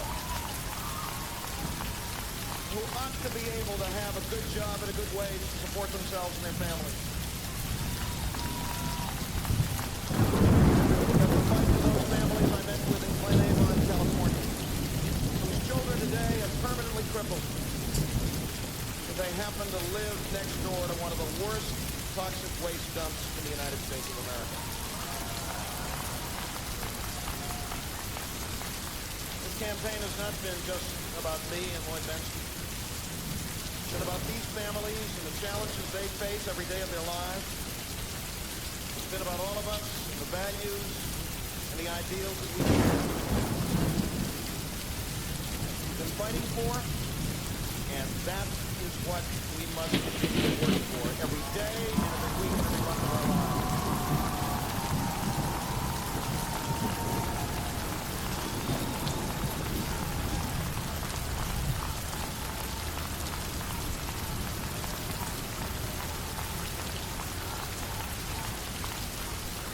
I'm going to continue to work for these goals with you,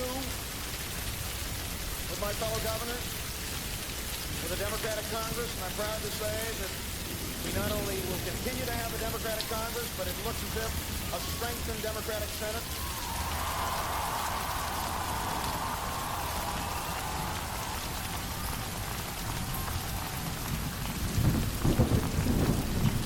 We'll be working with the new administration, and above all, I'll be working with the people of Massachusetts.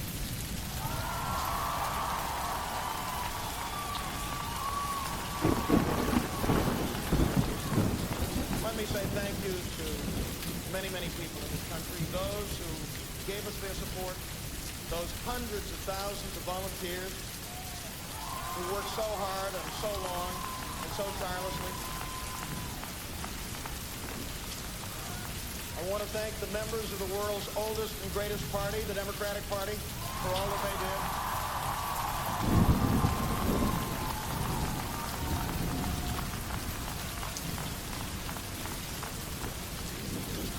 I want to thank this wonderful family of mine, Kitty and John and Andrea and Carr and Lisa, and my mother and Kitty's dad. They've been terrific.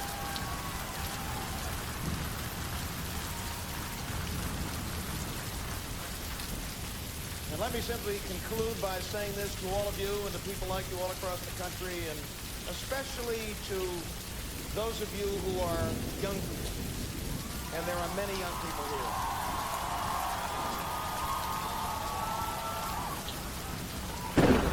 There is nothing you can do in this world more fulfilling and more satisfying than giving of yourself to others and making a contribution to your community and your state or your nation and your fellow citizens.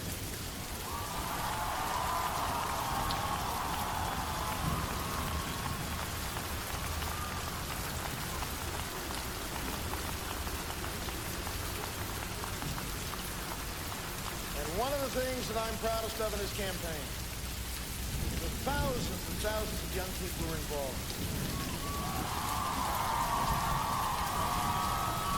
I don't want you to be discouraged. I want you to be encouraged by what you've done in this campaign.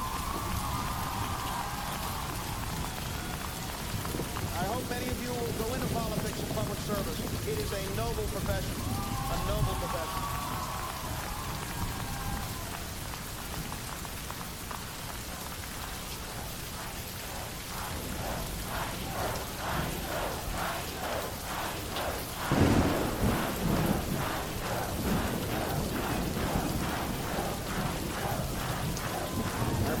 Dad used to say to me over and over again, much has been given to you and much is expected of you. Much has been given to the young people of this country. The opportunity to live and grow up in the greatest nation on the face of this earth. And you have a responsibility to give something back. Our hearts are full. We love you all. We love this country.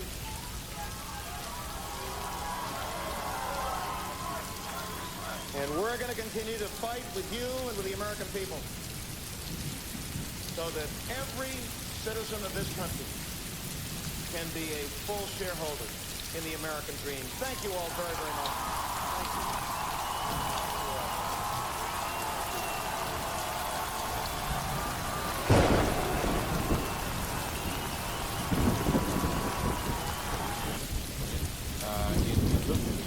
Let me ask you about the question, whether the party moves right or left. Is there going to be a sort of romance about going back to smoke-filled rooms? The Democratic Party has an enduring process which is produce a weak candidate.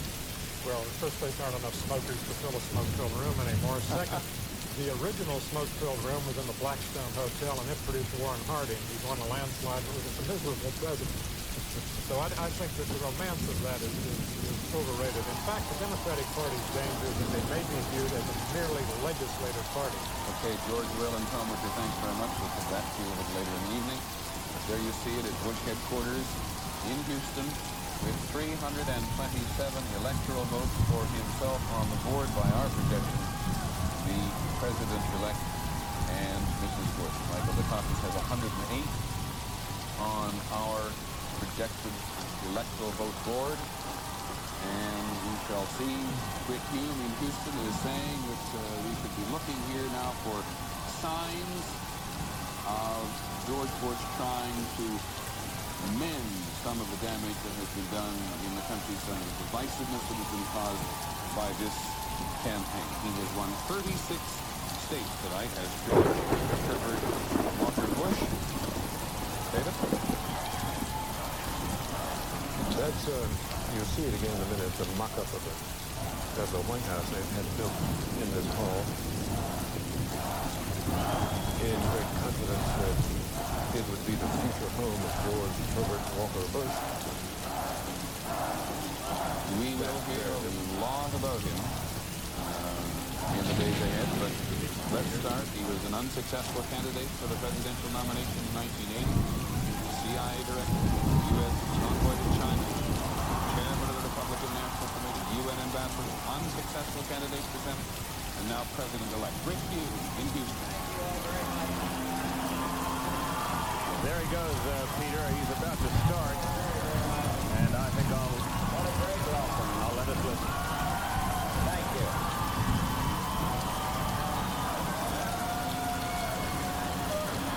Thank you all very, very much.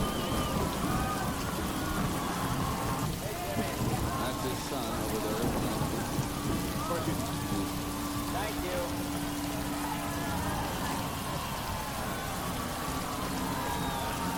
Thank you all. Peter, Oh, he's there, yeah. Peter, there's something interesting going on here. He's trying to get quiet, supposedly, but the band is still playing, and it's obvious that the place isn't going to be quiet until it stops. What you have here is a bit of supposedly... Thank you all very much. ...spontaneous refusal to let the Vice President speak. Thank you so much. But the band is still playing. There. And it is still playing. Thank you all very, very much. Thank you. Thank you.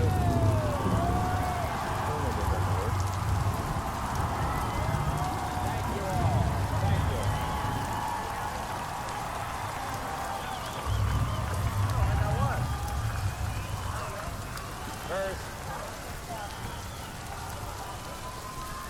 First, thank you all very much.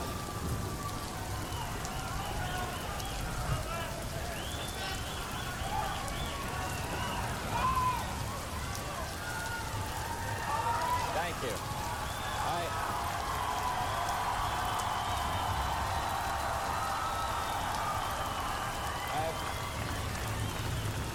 I have just received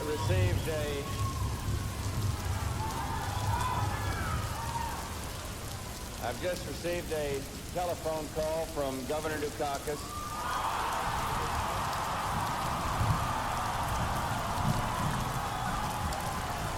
And I want you to know he was most gracious.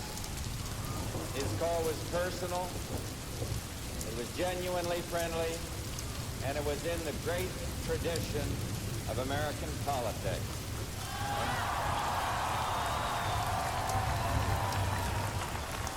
We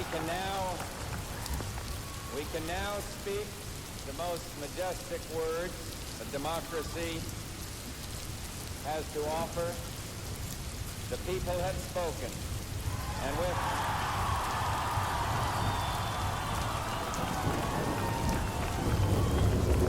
a full heart and with great hopes, I thank all the people throughout America who have given us this great victory. And I thank Ronald Reagan.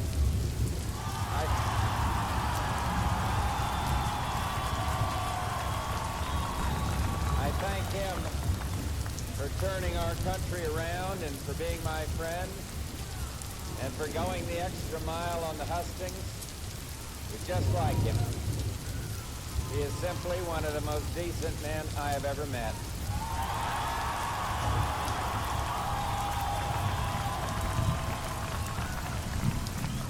I want to thank my friend, my running mate Dan Quayle and his family.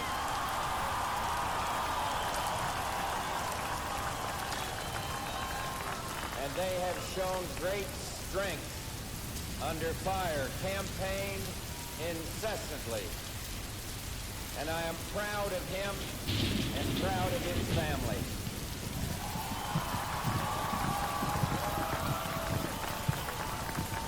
I want to thank my great friend, Houston's son, Jim Baker, and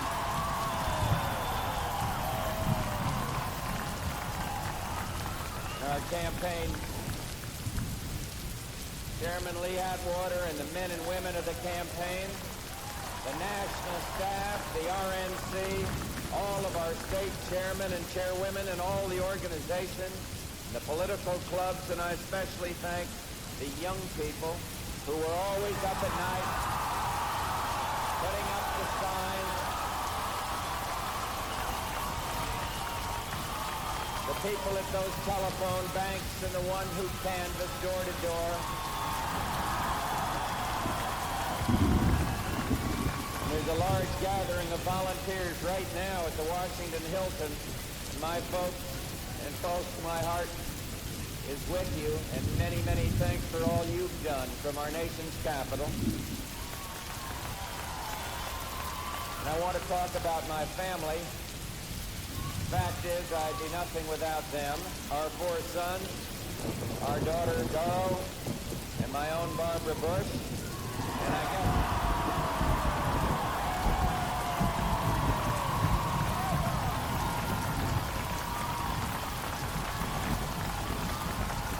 I guess I shouldn't say she's my own anymore, for soon she'll be the First Lady of all the United States.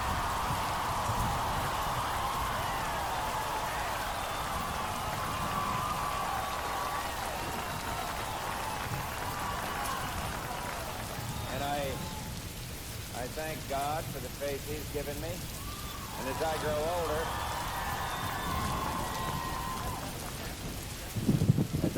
older, I'm more aware of the spiritual element in life, and I ask for God's help.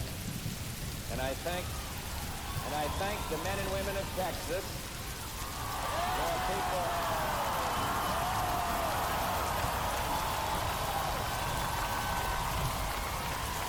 right here. I recognize them. Started out with me in politics in 1962, and you never lost faith. You never left me, and you're a source of my strength. And this is a moving night for all of us, and you can't help but be moved when your country endorses your hopes and your candidacy, and the feelings are so personal. But the decision is larger than that, and now we will move again for an America that is strong and resolute in the world, strong and big-hearted at home. And when I said I want a kinder, gentler nation, I meant it. And I mean it.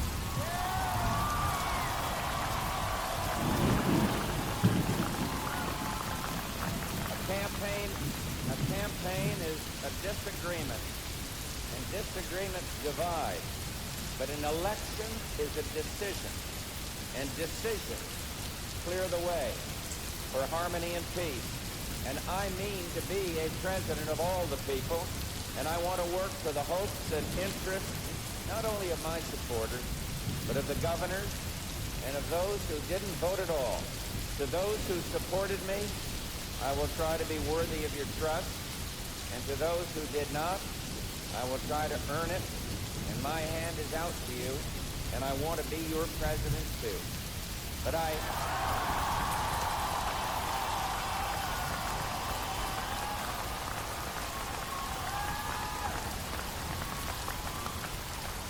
think I know how Governor Dukakis feels. Lost a few along the way myself, and it hurt. But we both went into the arena, and we fought long and hard. The governor can take great satisfaction in the fact that his valiant family, Kitty and Tara and Andrea and John, did him proud. And now I know that we'll come together, as we always have. 200 years of harmony in the oldest, greatest democracy in man's time on earth.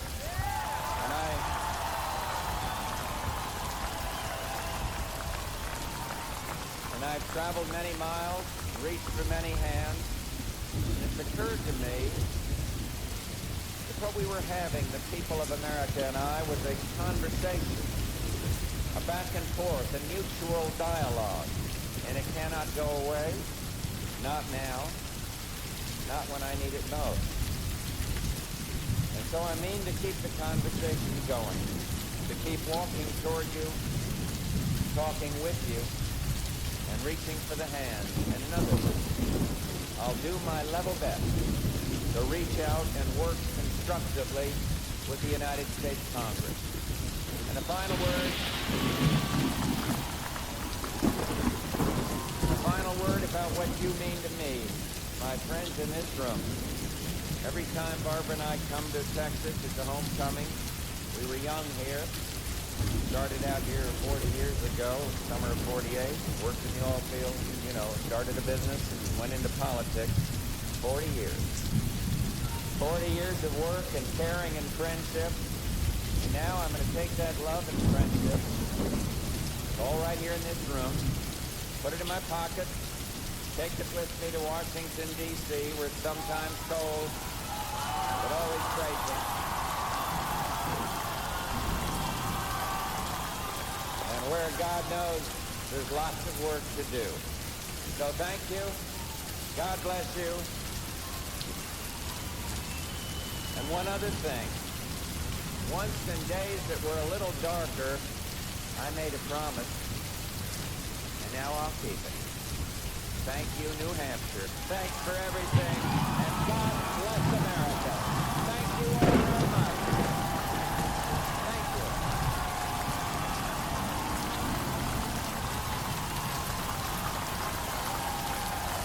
Thank you all.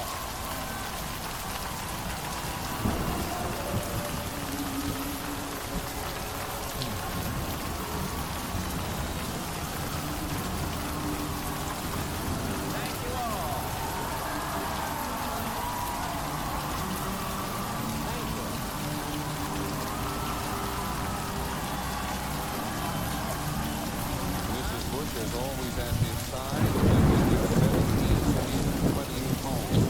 Married in 1945. Mrs. Bush has always been a faithful, good political wife who dropped out of Smith College to marry. And David, the pictures of the Bush family were really new to the nation at convention time. Not much had been seen of them until the convention. You know, this is a very, very long week for George Bush. Until today, he had never carried even one state. Today, he carried 36. He ran for the Senate in Texas twice, lost twice, did serve in Congress, carried a district, but never a state. David, as always, you have an incredible sense of perspective. We'll be right back after this word from your local station.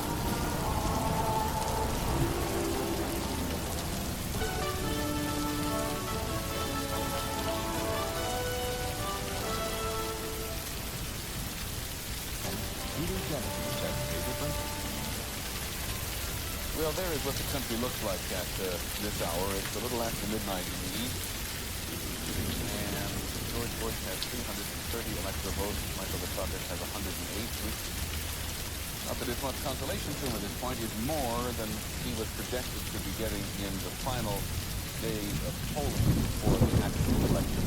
Some states, as of midnight, Eastern Standard Time, that is to say, as of 5 minutes ago, are still too close to call. Pennsylvania and Illinois, California and Hawaii, which is not on that map, and Alaska is still too close to call as of midnight. Have we just filled in Alaska? Just filled. We have. We filled it in for George Bush.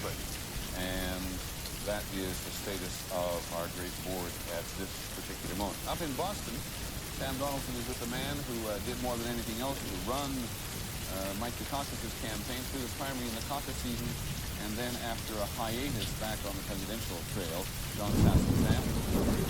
Well, Peter, John Sasso is really the architect of this campaign and is the governor's closest political advisor. You heard the vice president, the now President-elect Bush, say he wants to be president of all the people, including the Democrats. He commended Governor Dukakis for his campaign. What's your reaction to what you heard? I thought he was very gracious, Sam, and he is going to be the president of all the American people, as Governor Dukakis said here tonight, and in that regard, we wish him well. Mr. Sasso, you ran an honorable campaign. You did quite well, certainly far better than some of the pre-election polls suggested. You came so close, in other words, and yet so far. What went wrong?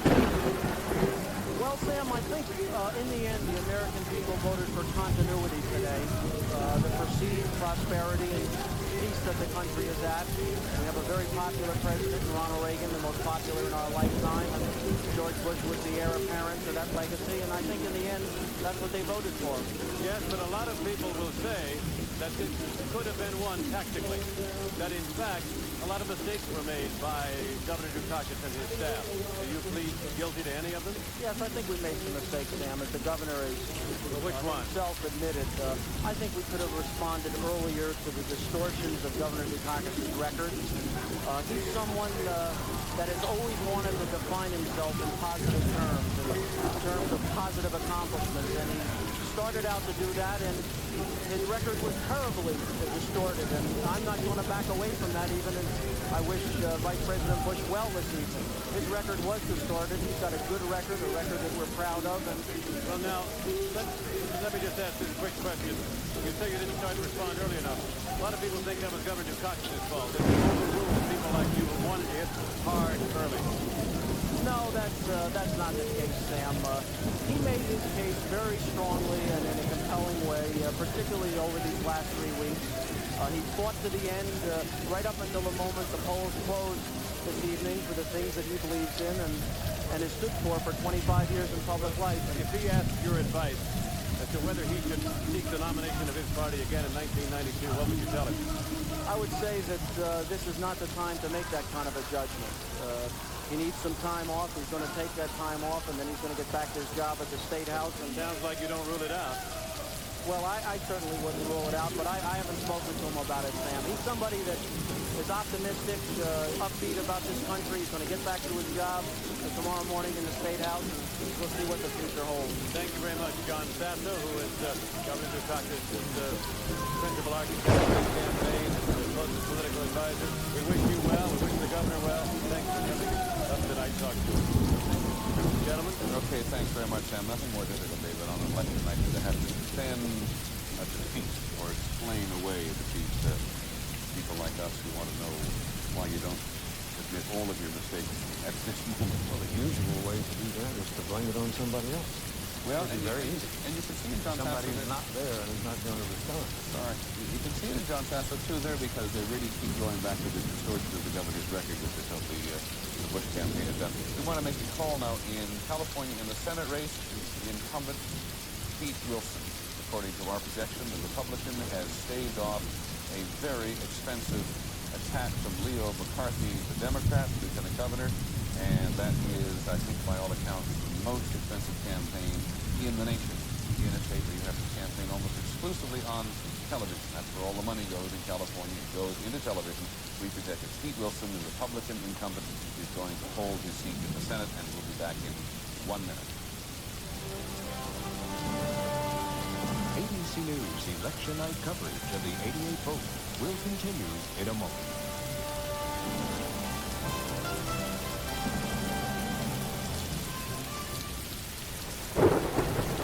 We were talking just a moment ago about the Senate race in California. The incumbent, Pete Wilson, has retained his seat.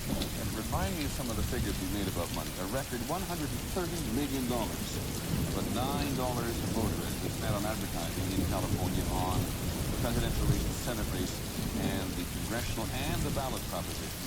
The most expensive Senate race was, as we said, Pete Wilson. $15 million spent on that race.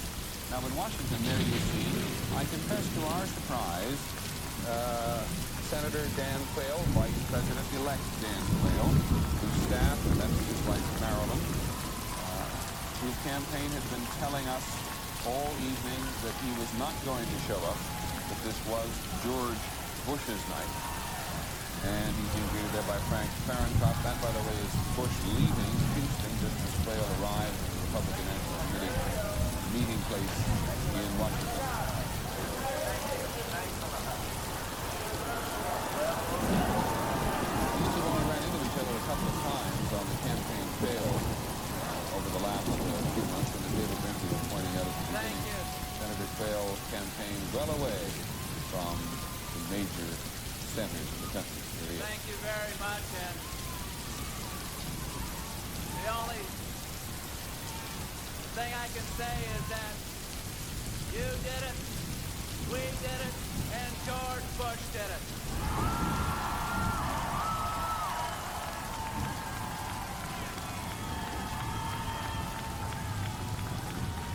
Thank you very much. You have truly made this the most memorable night in our lives. And believe me, Marilyn, Tucker, Benjamin, and Corinne and I, we will never forget this night. We won't forget what you did for me and what you have done for George Bush.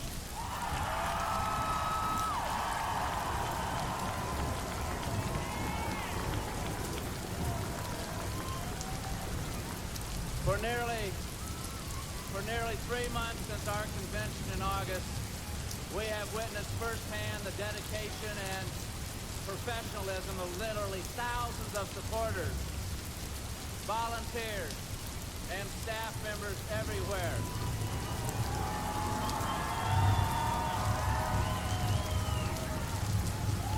through 38 states and for more than 235 separate appearances. So tonight, a salute to all who we never had a chance to meet or to say hello. Maryland and I thank you so much for all you have done.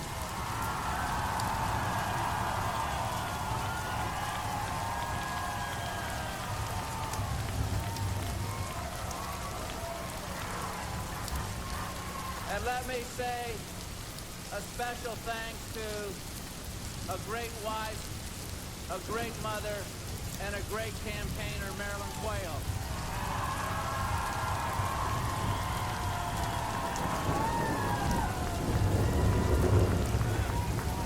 A special thanks to my Senate staff, my campaign staff, and to all those back at headquarters who committed all their energies and devotion to the cause of this campaign.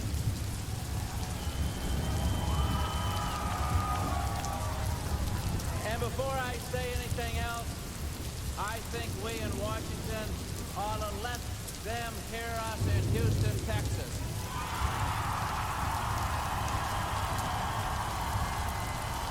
Senator Dan Quayle sending a message down to Houston. Some mentioning thanks to his wife, by the way. There's some talk, not all of it serious, in fact not serious at all, that his wife might be one of the people considered to be appointed to his Senate seat, which will now be vacated.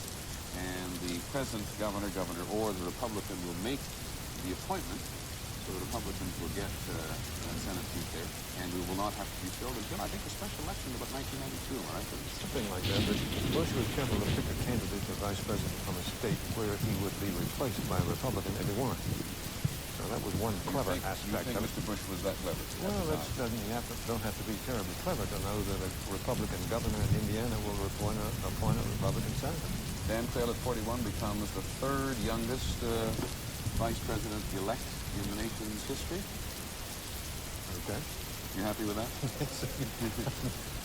I want to go back very quickly to George Will, because, George, as Sam Donaldson was talking to John Sasso about coming so close, I heard you groan in the background. Well, they didn't come close. That's all. I mean, I look at the map, and it's very colorful red almost all over the place. It is, however, the case that Democrats do have some ways of taking consolation from the night. George Bush did not have coattails. Peter, the two states where I think people were looking for his coattails to show up if they were to exist were in the Senate races in Florida with Connie Mack, and the Senate race in New Jersey with Pete Dawkins, and both of those people lost, although Bush carried the states fairly easily. On the other hand, what really must worry Democrats tonight is this. We have not only a two-party system, increasingly we seem to have a two-tier system. That is, we have a presidential system and the Republicans dominate it. We have a legislative system and the Democrats dominate it. But I do not think the Democrats want to become thought of as a merely legislative party. Jeff Greenfield, you've only got a couple of minutes before this next commercial, but you heard George Bush talk about a gentler and kinder America. How long do you think it'll be before the nation begins to mend? Well, no, I think the mending process is going to happen fairly soon, because we don't have ideological parties in the sense that they conduct permanent warfare. I think the question is that, unlike Ronald Reagan in 1980, George Bush does not come to Washington, in my view, with a coherent political ideological mandate, and you have had a Congress that has been increasingly assertive of its power against both Democratic and Republican presidents. The only exception being in the early part of Reagan's first term, when Reagan came in and said, I won on this ground, now let me have my tax cuts and defense build up. And the Congress, as Reagan likes to say it, they didn't see the light, they felt the heat. I don't think George Bush comes to Washington with anything like that kind of weaponry. This was an election about continuity. This was an election where we heard Bush supporters chanting 4 more years, a rather ironic cheer for a man who's not an incumbent. And I think the gains that the Democrats have made in Congress are going to make it very hard for Bush to come in and say, read my lips, enact my program. Okay, Jeff, I'm going to hold your feet to the fire a little bit when we come back, though, because there are people in the country who think that George Bush won not in a landslide, but as someone said, in a mudslide. Before we go away, one of those has been too close to call. Pennsylvania, we now project for George Bush, which means in shorthand that Michael Dukakis did not win enough in Philadelphia and in Pittsburgh. particularly from off-center Republicans, gained of rural Pennsylvania. You can see how close it was and why it has taken us this long to call it, because 91% of the vote should be counted and returned. We are going to cut away now so that you can have a chance to take a closer look at the local races in your neighborhood and the propositions on your ballot, but we will be back, and we hope you will join me, David Lincoln, Jeff Mitchell, and everybody here as our election coverage continues.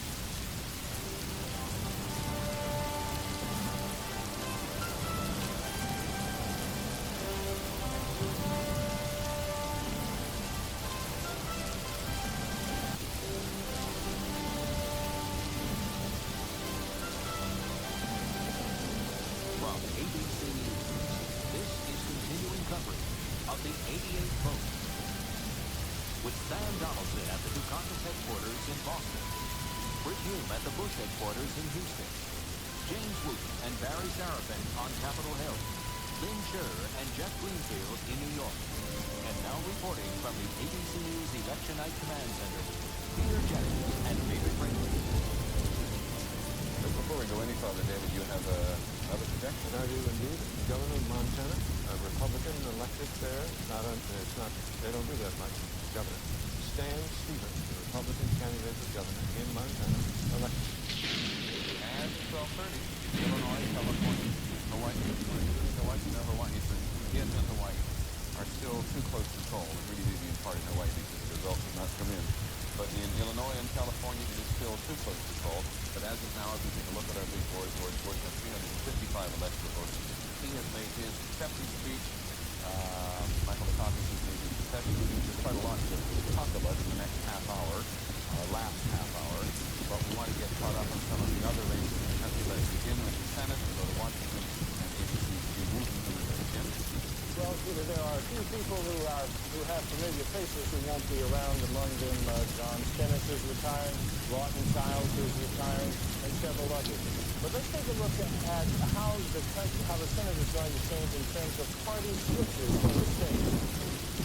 The Republicans have picked up states in Mississippi and Montana. The Democrats have picked up states in Connecticut, Virginia, and Nebraska. That's a total gain for the Republicans of 2, and the Democrats of 3, which gives the Democrats a net gain of 1. That gives them a 55-45 majority in the Senate. It's likely to stay that way because these call 30 of the 33 races.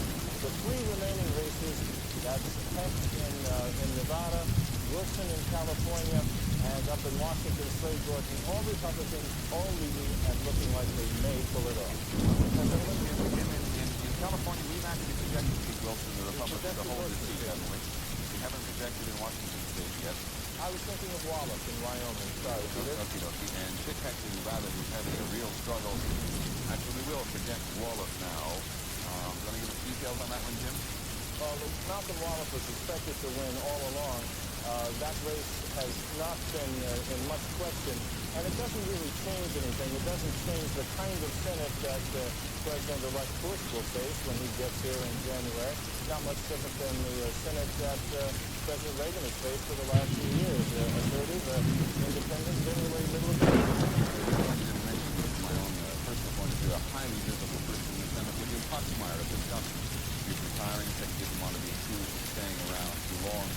He's the same as William Proxmire. The Golden Fleece Award, once a month, we highlighted that institution or department of government that is not wasting taxpayers' money. That's what we may. That Golden Fleece Award when he was out of government. From his home in Wisconsin? Yeah, well, I was wondering if somebody was carrying on. It always made a nice little story about what's the money. You were following some figures in the House, I know, before we go to America. Well, I have a number. What percentage of members of the House running for re-election? 99. Well, no need talking to Barry Seraphin. There's really nothing left to say. Well, Barry, let's put you on the stick in Washington. Who in the 1% didn't make it? Well, Peter, that's an important question, and we ought to do a little catching up in that regard. As you made plain, the cast isn't going to change much. The major players will be back, Jim White, Bob Michael, and people like that. One more got tripped up tonight by controversy. Let's go to that race we talked about earlier, which is to Georgia 450. That's where Republican Congressman Pat Swindle has lost. Swindle, as we noted earlier, is under indictment for perjury and lying to the grand jury. This has been a very nasty race. Ben Jones, the Democrat who has won that race, you may remember, is an actor. He played a character named Cooter on the TV series Dukes of Hazzard. Swindle, despite all the controversy he was getting, I guess wasn't going to take all the heat himself. He tried to label Jones in this race as dishonest, an alcoholic, a wife beater. And Jones, in Cooter-like fashion, replied that being called dishonest by Swindle is like being called ugly by a pump. Anyway, Jones is the winner down there. Race it easy, guy. Well, I like that one a lot. Now, there's another race we really need to take note of tonight. That's in Rhode Island's first district. Here is where a Democratic incumbent, Ferdinand St. Germain, he's been around in Congress a very long time. He's seen his 15th term, chairman of the House Banking Committee, and he has won. St. Germain has been shadowed by ethics questions. Those relate to meals and entertainment that he accepted from members of the savings and loan industry, and he's now out. He's the first chairman of a standing committee to lose in the House since 1980. I just wanted to know about Rhode Island Senator Chaffee, I think, without Hell is seen to be challenged very hard by the Lieutenant Governor Light, or Licht, I'm not sure exactly, I apologize how to pronounce it. Licht, but he held his seat there despite some very determined opposition that he was being Washington, D.C. In a minute, we're going to get a real chance to talk to Lynn Sher, who's been sort of our dean of numerology around here. She's going to tell us how people voted, how the young voted, how blacks voted, how women voted, on what issues they voted. So we'll be right back. Well, with 67% of the precincts reporting, George Bush is getting about 54% of the vote. Michael Dukakis is getting about 46%. Who is voting for whom? We judge this not only by the raw numbers, of course, but by the exit polls, and Lynn Sher watches over them for us. Let's start by telling us how much you've learned, which I suspect is a lot. We've learned quite a lot, Peter, with hardly any time to get it all on the air, I'm afraid. But let me start by telling you a little bit about issues. We took a look at some of those rather untraditional issues that the candidates were stressing, and we decided to see how they were playing. Did voters care about them? Well, on these key issues, let's start with the Pledge of Allegiance. Only 12% said they thought it was important. Prison furloughs, remember the ad? Another 12%. Incidentally, on both of those, the majority went for Bush. On Dan Quayle, 12%. Only 12% said Dan Quayle was important, and by the way, most of them voted for Dukakis. But the point there is Dan Quayle simply did not hurt George Bush. Now we can take a look at the key issues that were important. According to our polling, 32% said abortion was important. This is really quite a change from 1984. It is twice as many people as then, and by the way, most of them voted for Bush. 26% said the death penalty was important. They also went for Bush. Drugs was another 26% said drugs were important, and that was a tie.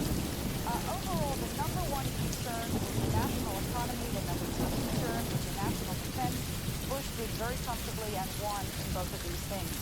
But in the end, the real point is no issue dominated. In fact, the only thing that stands out in this election in terms of why people voted for someone is they said voters cited George Bush's experience as the reason why they voted for him. Peter? Now, Lynn, you've been wading up to your neck in figures, numbers, not only this year but in past election years. What came out this time that surprised you in all those figures? Well, there have been some changes, David and Peter. What Ronald Reagan did in 1984, based on what he had done in 1980, was to essentially turn this country around. The coalition of Democrats that used to be strictly Democratic, blue-collar, ethnic, Catholics, switched over to, a lot of it switched over to the Reagan camp. We're beginning to see a little bit of movement back to the Democrats. Dukakis seems to have brought the Catholics home. There has also been a change in terms of the way some of the age groups voted. How's the young vote then? Well, the young people, 18 to 24, split their vote this year. That is a loss for the Democrats because in 1984, Mondale got 59 and Reagan got 40. So in that regard, the Democrats did not do so well. Let me go back to this interview for a second. Okay. I want to cite my own unscientific trip around the country where I found the deficit to be number one and the homeless number two. I haven't heard it mentioned, or the poor in your assessment. The deficit and the homeless, which we view as a question, taking care of the poor, did not do particularly well. The only people that cited those, the people who cited those, and the numbers were, I think, around 14% or something like that. Most of them voted for Dukakis on both of those issues. So they cut for Dukakis, but not nearly enough in order to make a difference in this election.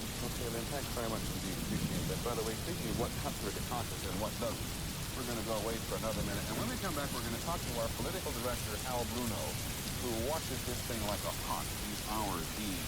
And he will tell us, I think, just how close it was in many of those states and how it might have gone in his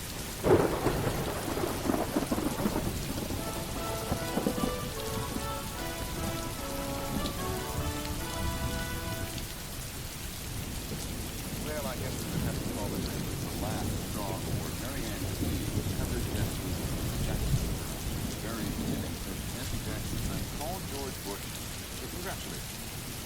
Did not call my Really? Yeah. So we're told by our reporter that Jesse Jackson is relentlessly disabled. Well, let's just set it up a little bit. Carry on. All right. Let's turn to Hal Bruno, our political director. He is Hal to whom we respond day in and day out, and who knows every political operative in the country. And if I hear you correctly, sitting down there behind me, you think that Dukakis could have pulled this out if he'd only done some things and listened to some other people. I think a lot of the Democratic Party feel that way, and I think tomorrow you're going to see the recriminations happening. Because they're going to look at a lot of these states, like Pennsylvania, where it was within fractions, Illinois, which is still can't be called close. States like Michigan, New Jersey, Maryland, a state that was inexcusable for Democrats. What they're going to say, what they said tonight, is that if Dukakis had not wasted August and September, if he had immediately responded to Bush, not allowed him to get the momentum, if he had not wasted his time chasing votes in southern states that there was no hope of winning. All of these things have been done early on. If their phone calls had been returned, it could have been a win for the Democrats. Can you give us some specific examples of states where they begged him to come? Because I know there aren't some, and he didn't show up. Well, Pennsylvania is a good example where at Labor Day, then we put up the Pennsylvania board while you're talking to us. Well, you may recall in the latter part of August, Dukakis was in Massachusetts, and he was touring Massachusetts, and he wanted to work that week as governor. And there were pleas from Ohio, from Pennsylvania, from Illinois, from Michigan, all of these big battleground states. Why are you there? Why are you not out here? In the meantime, George Bush came out of his convention with a full head of steam.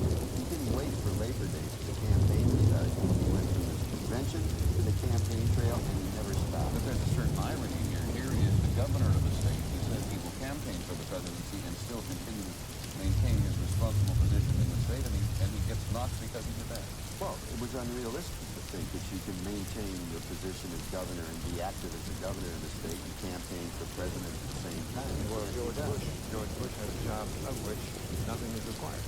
That's right. But Dukakis realistically had to say to the people of Massachusetts, look, for the next couple months, I can't be a full-time governor. I've got to be a full-time candidate. So, what do you think we're going to be hearing from Democrats over the next weeks and months? Well, you're going to hear a lot of bitterness toward Dukakis. Then you're going to have a fight within the party, with the Southerners saying, see, we told you so, with the others saying, well, look, we gave you a vice presidential candidate from the South. The whole convention was geared to the South. The Dukakis message until the last 2 weeks of the campaign was geared to the South.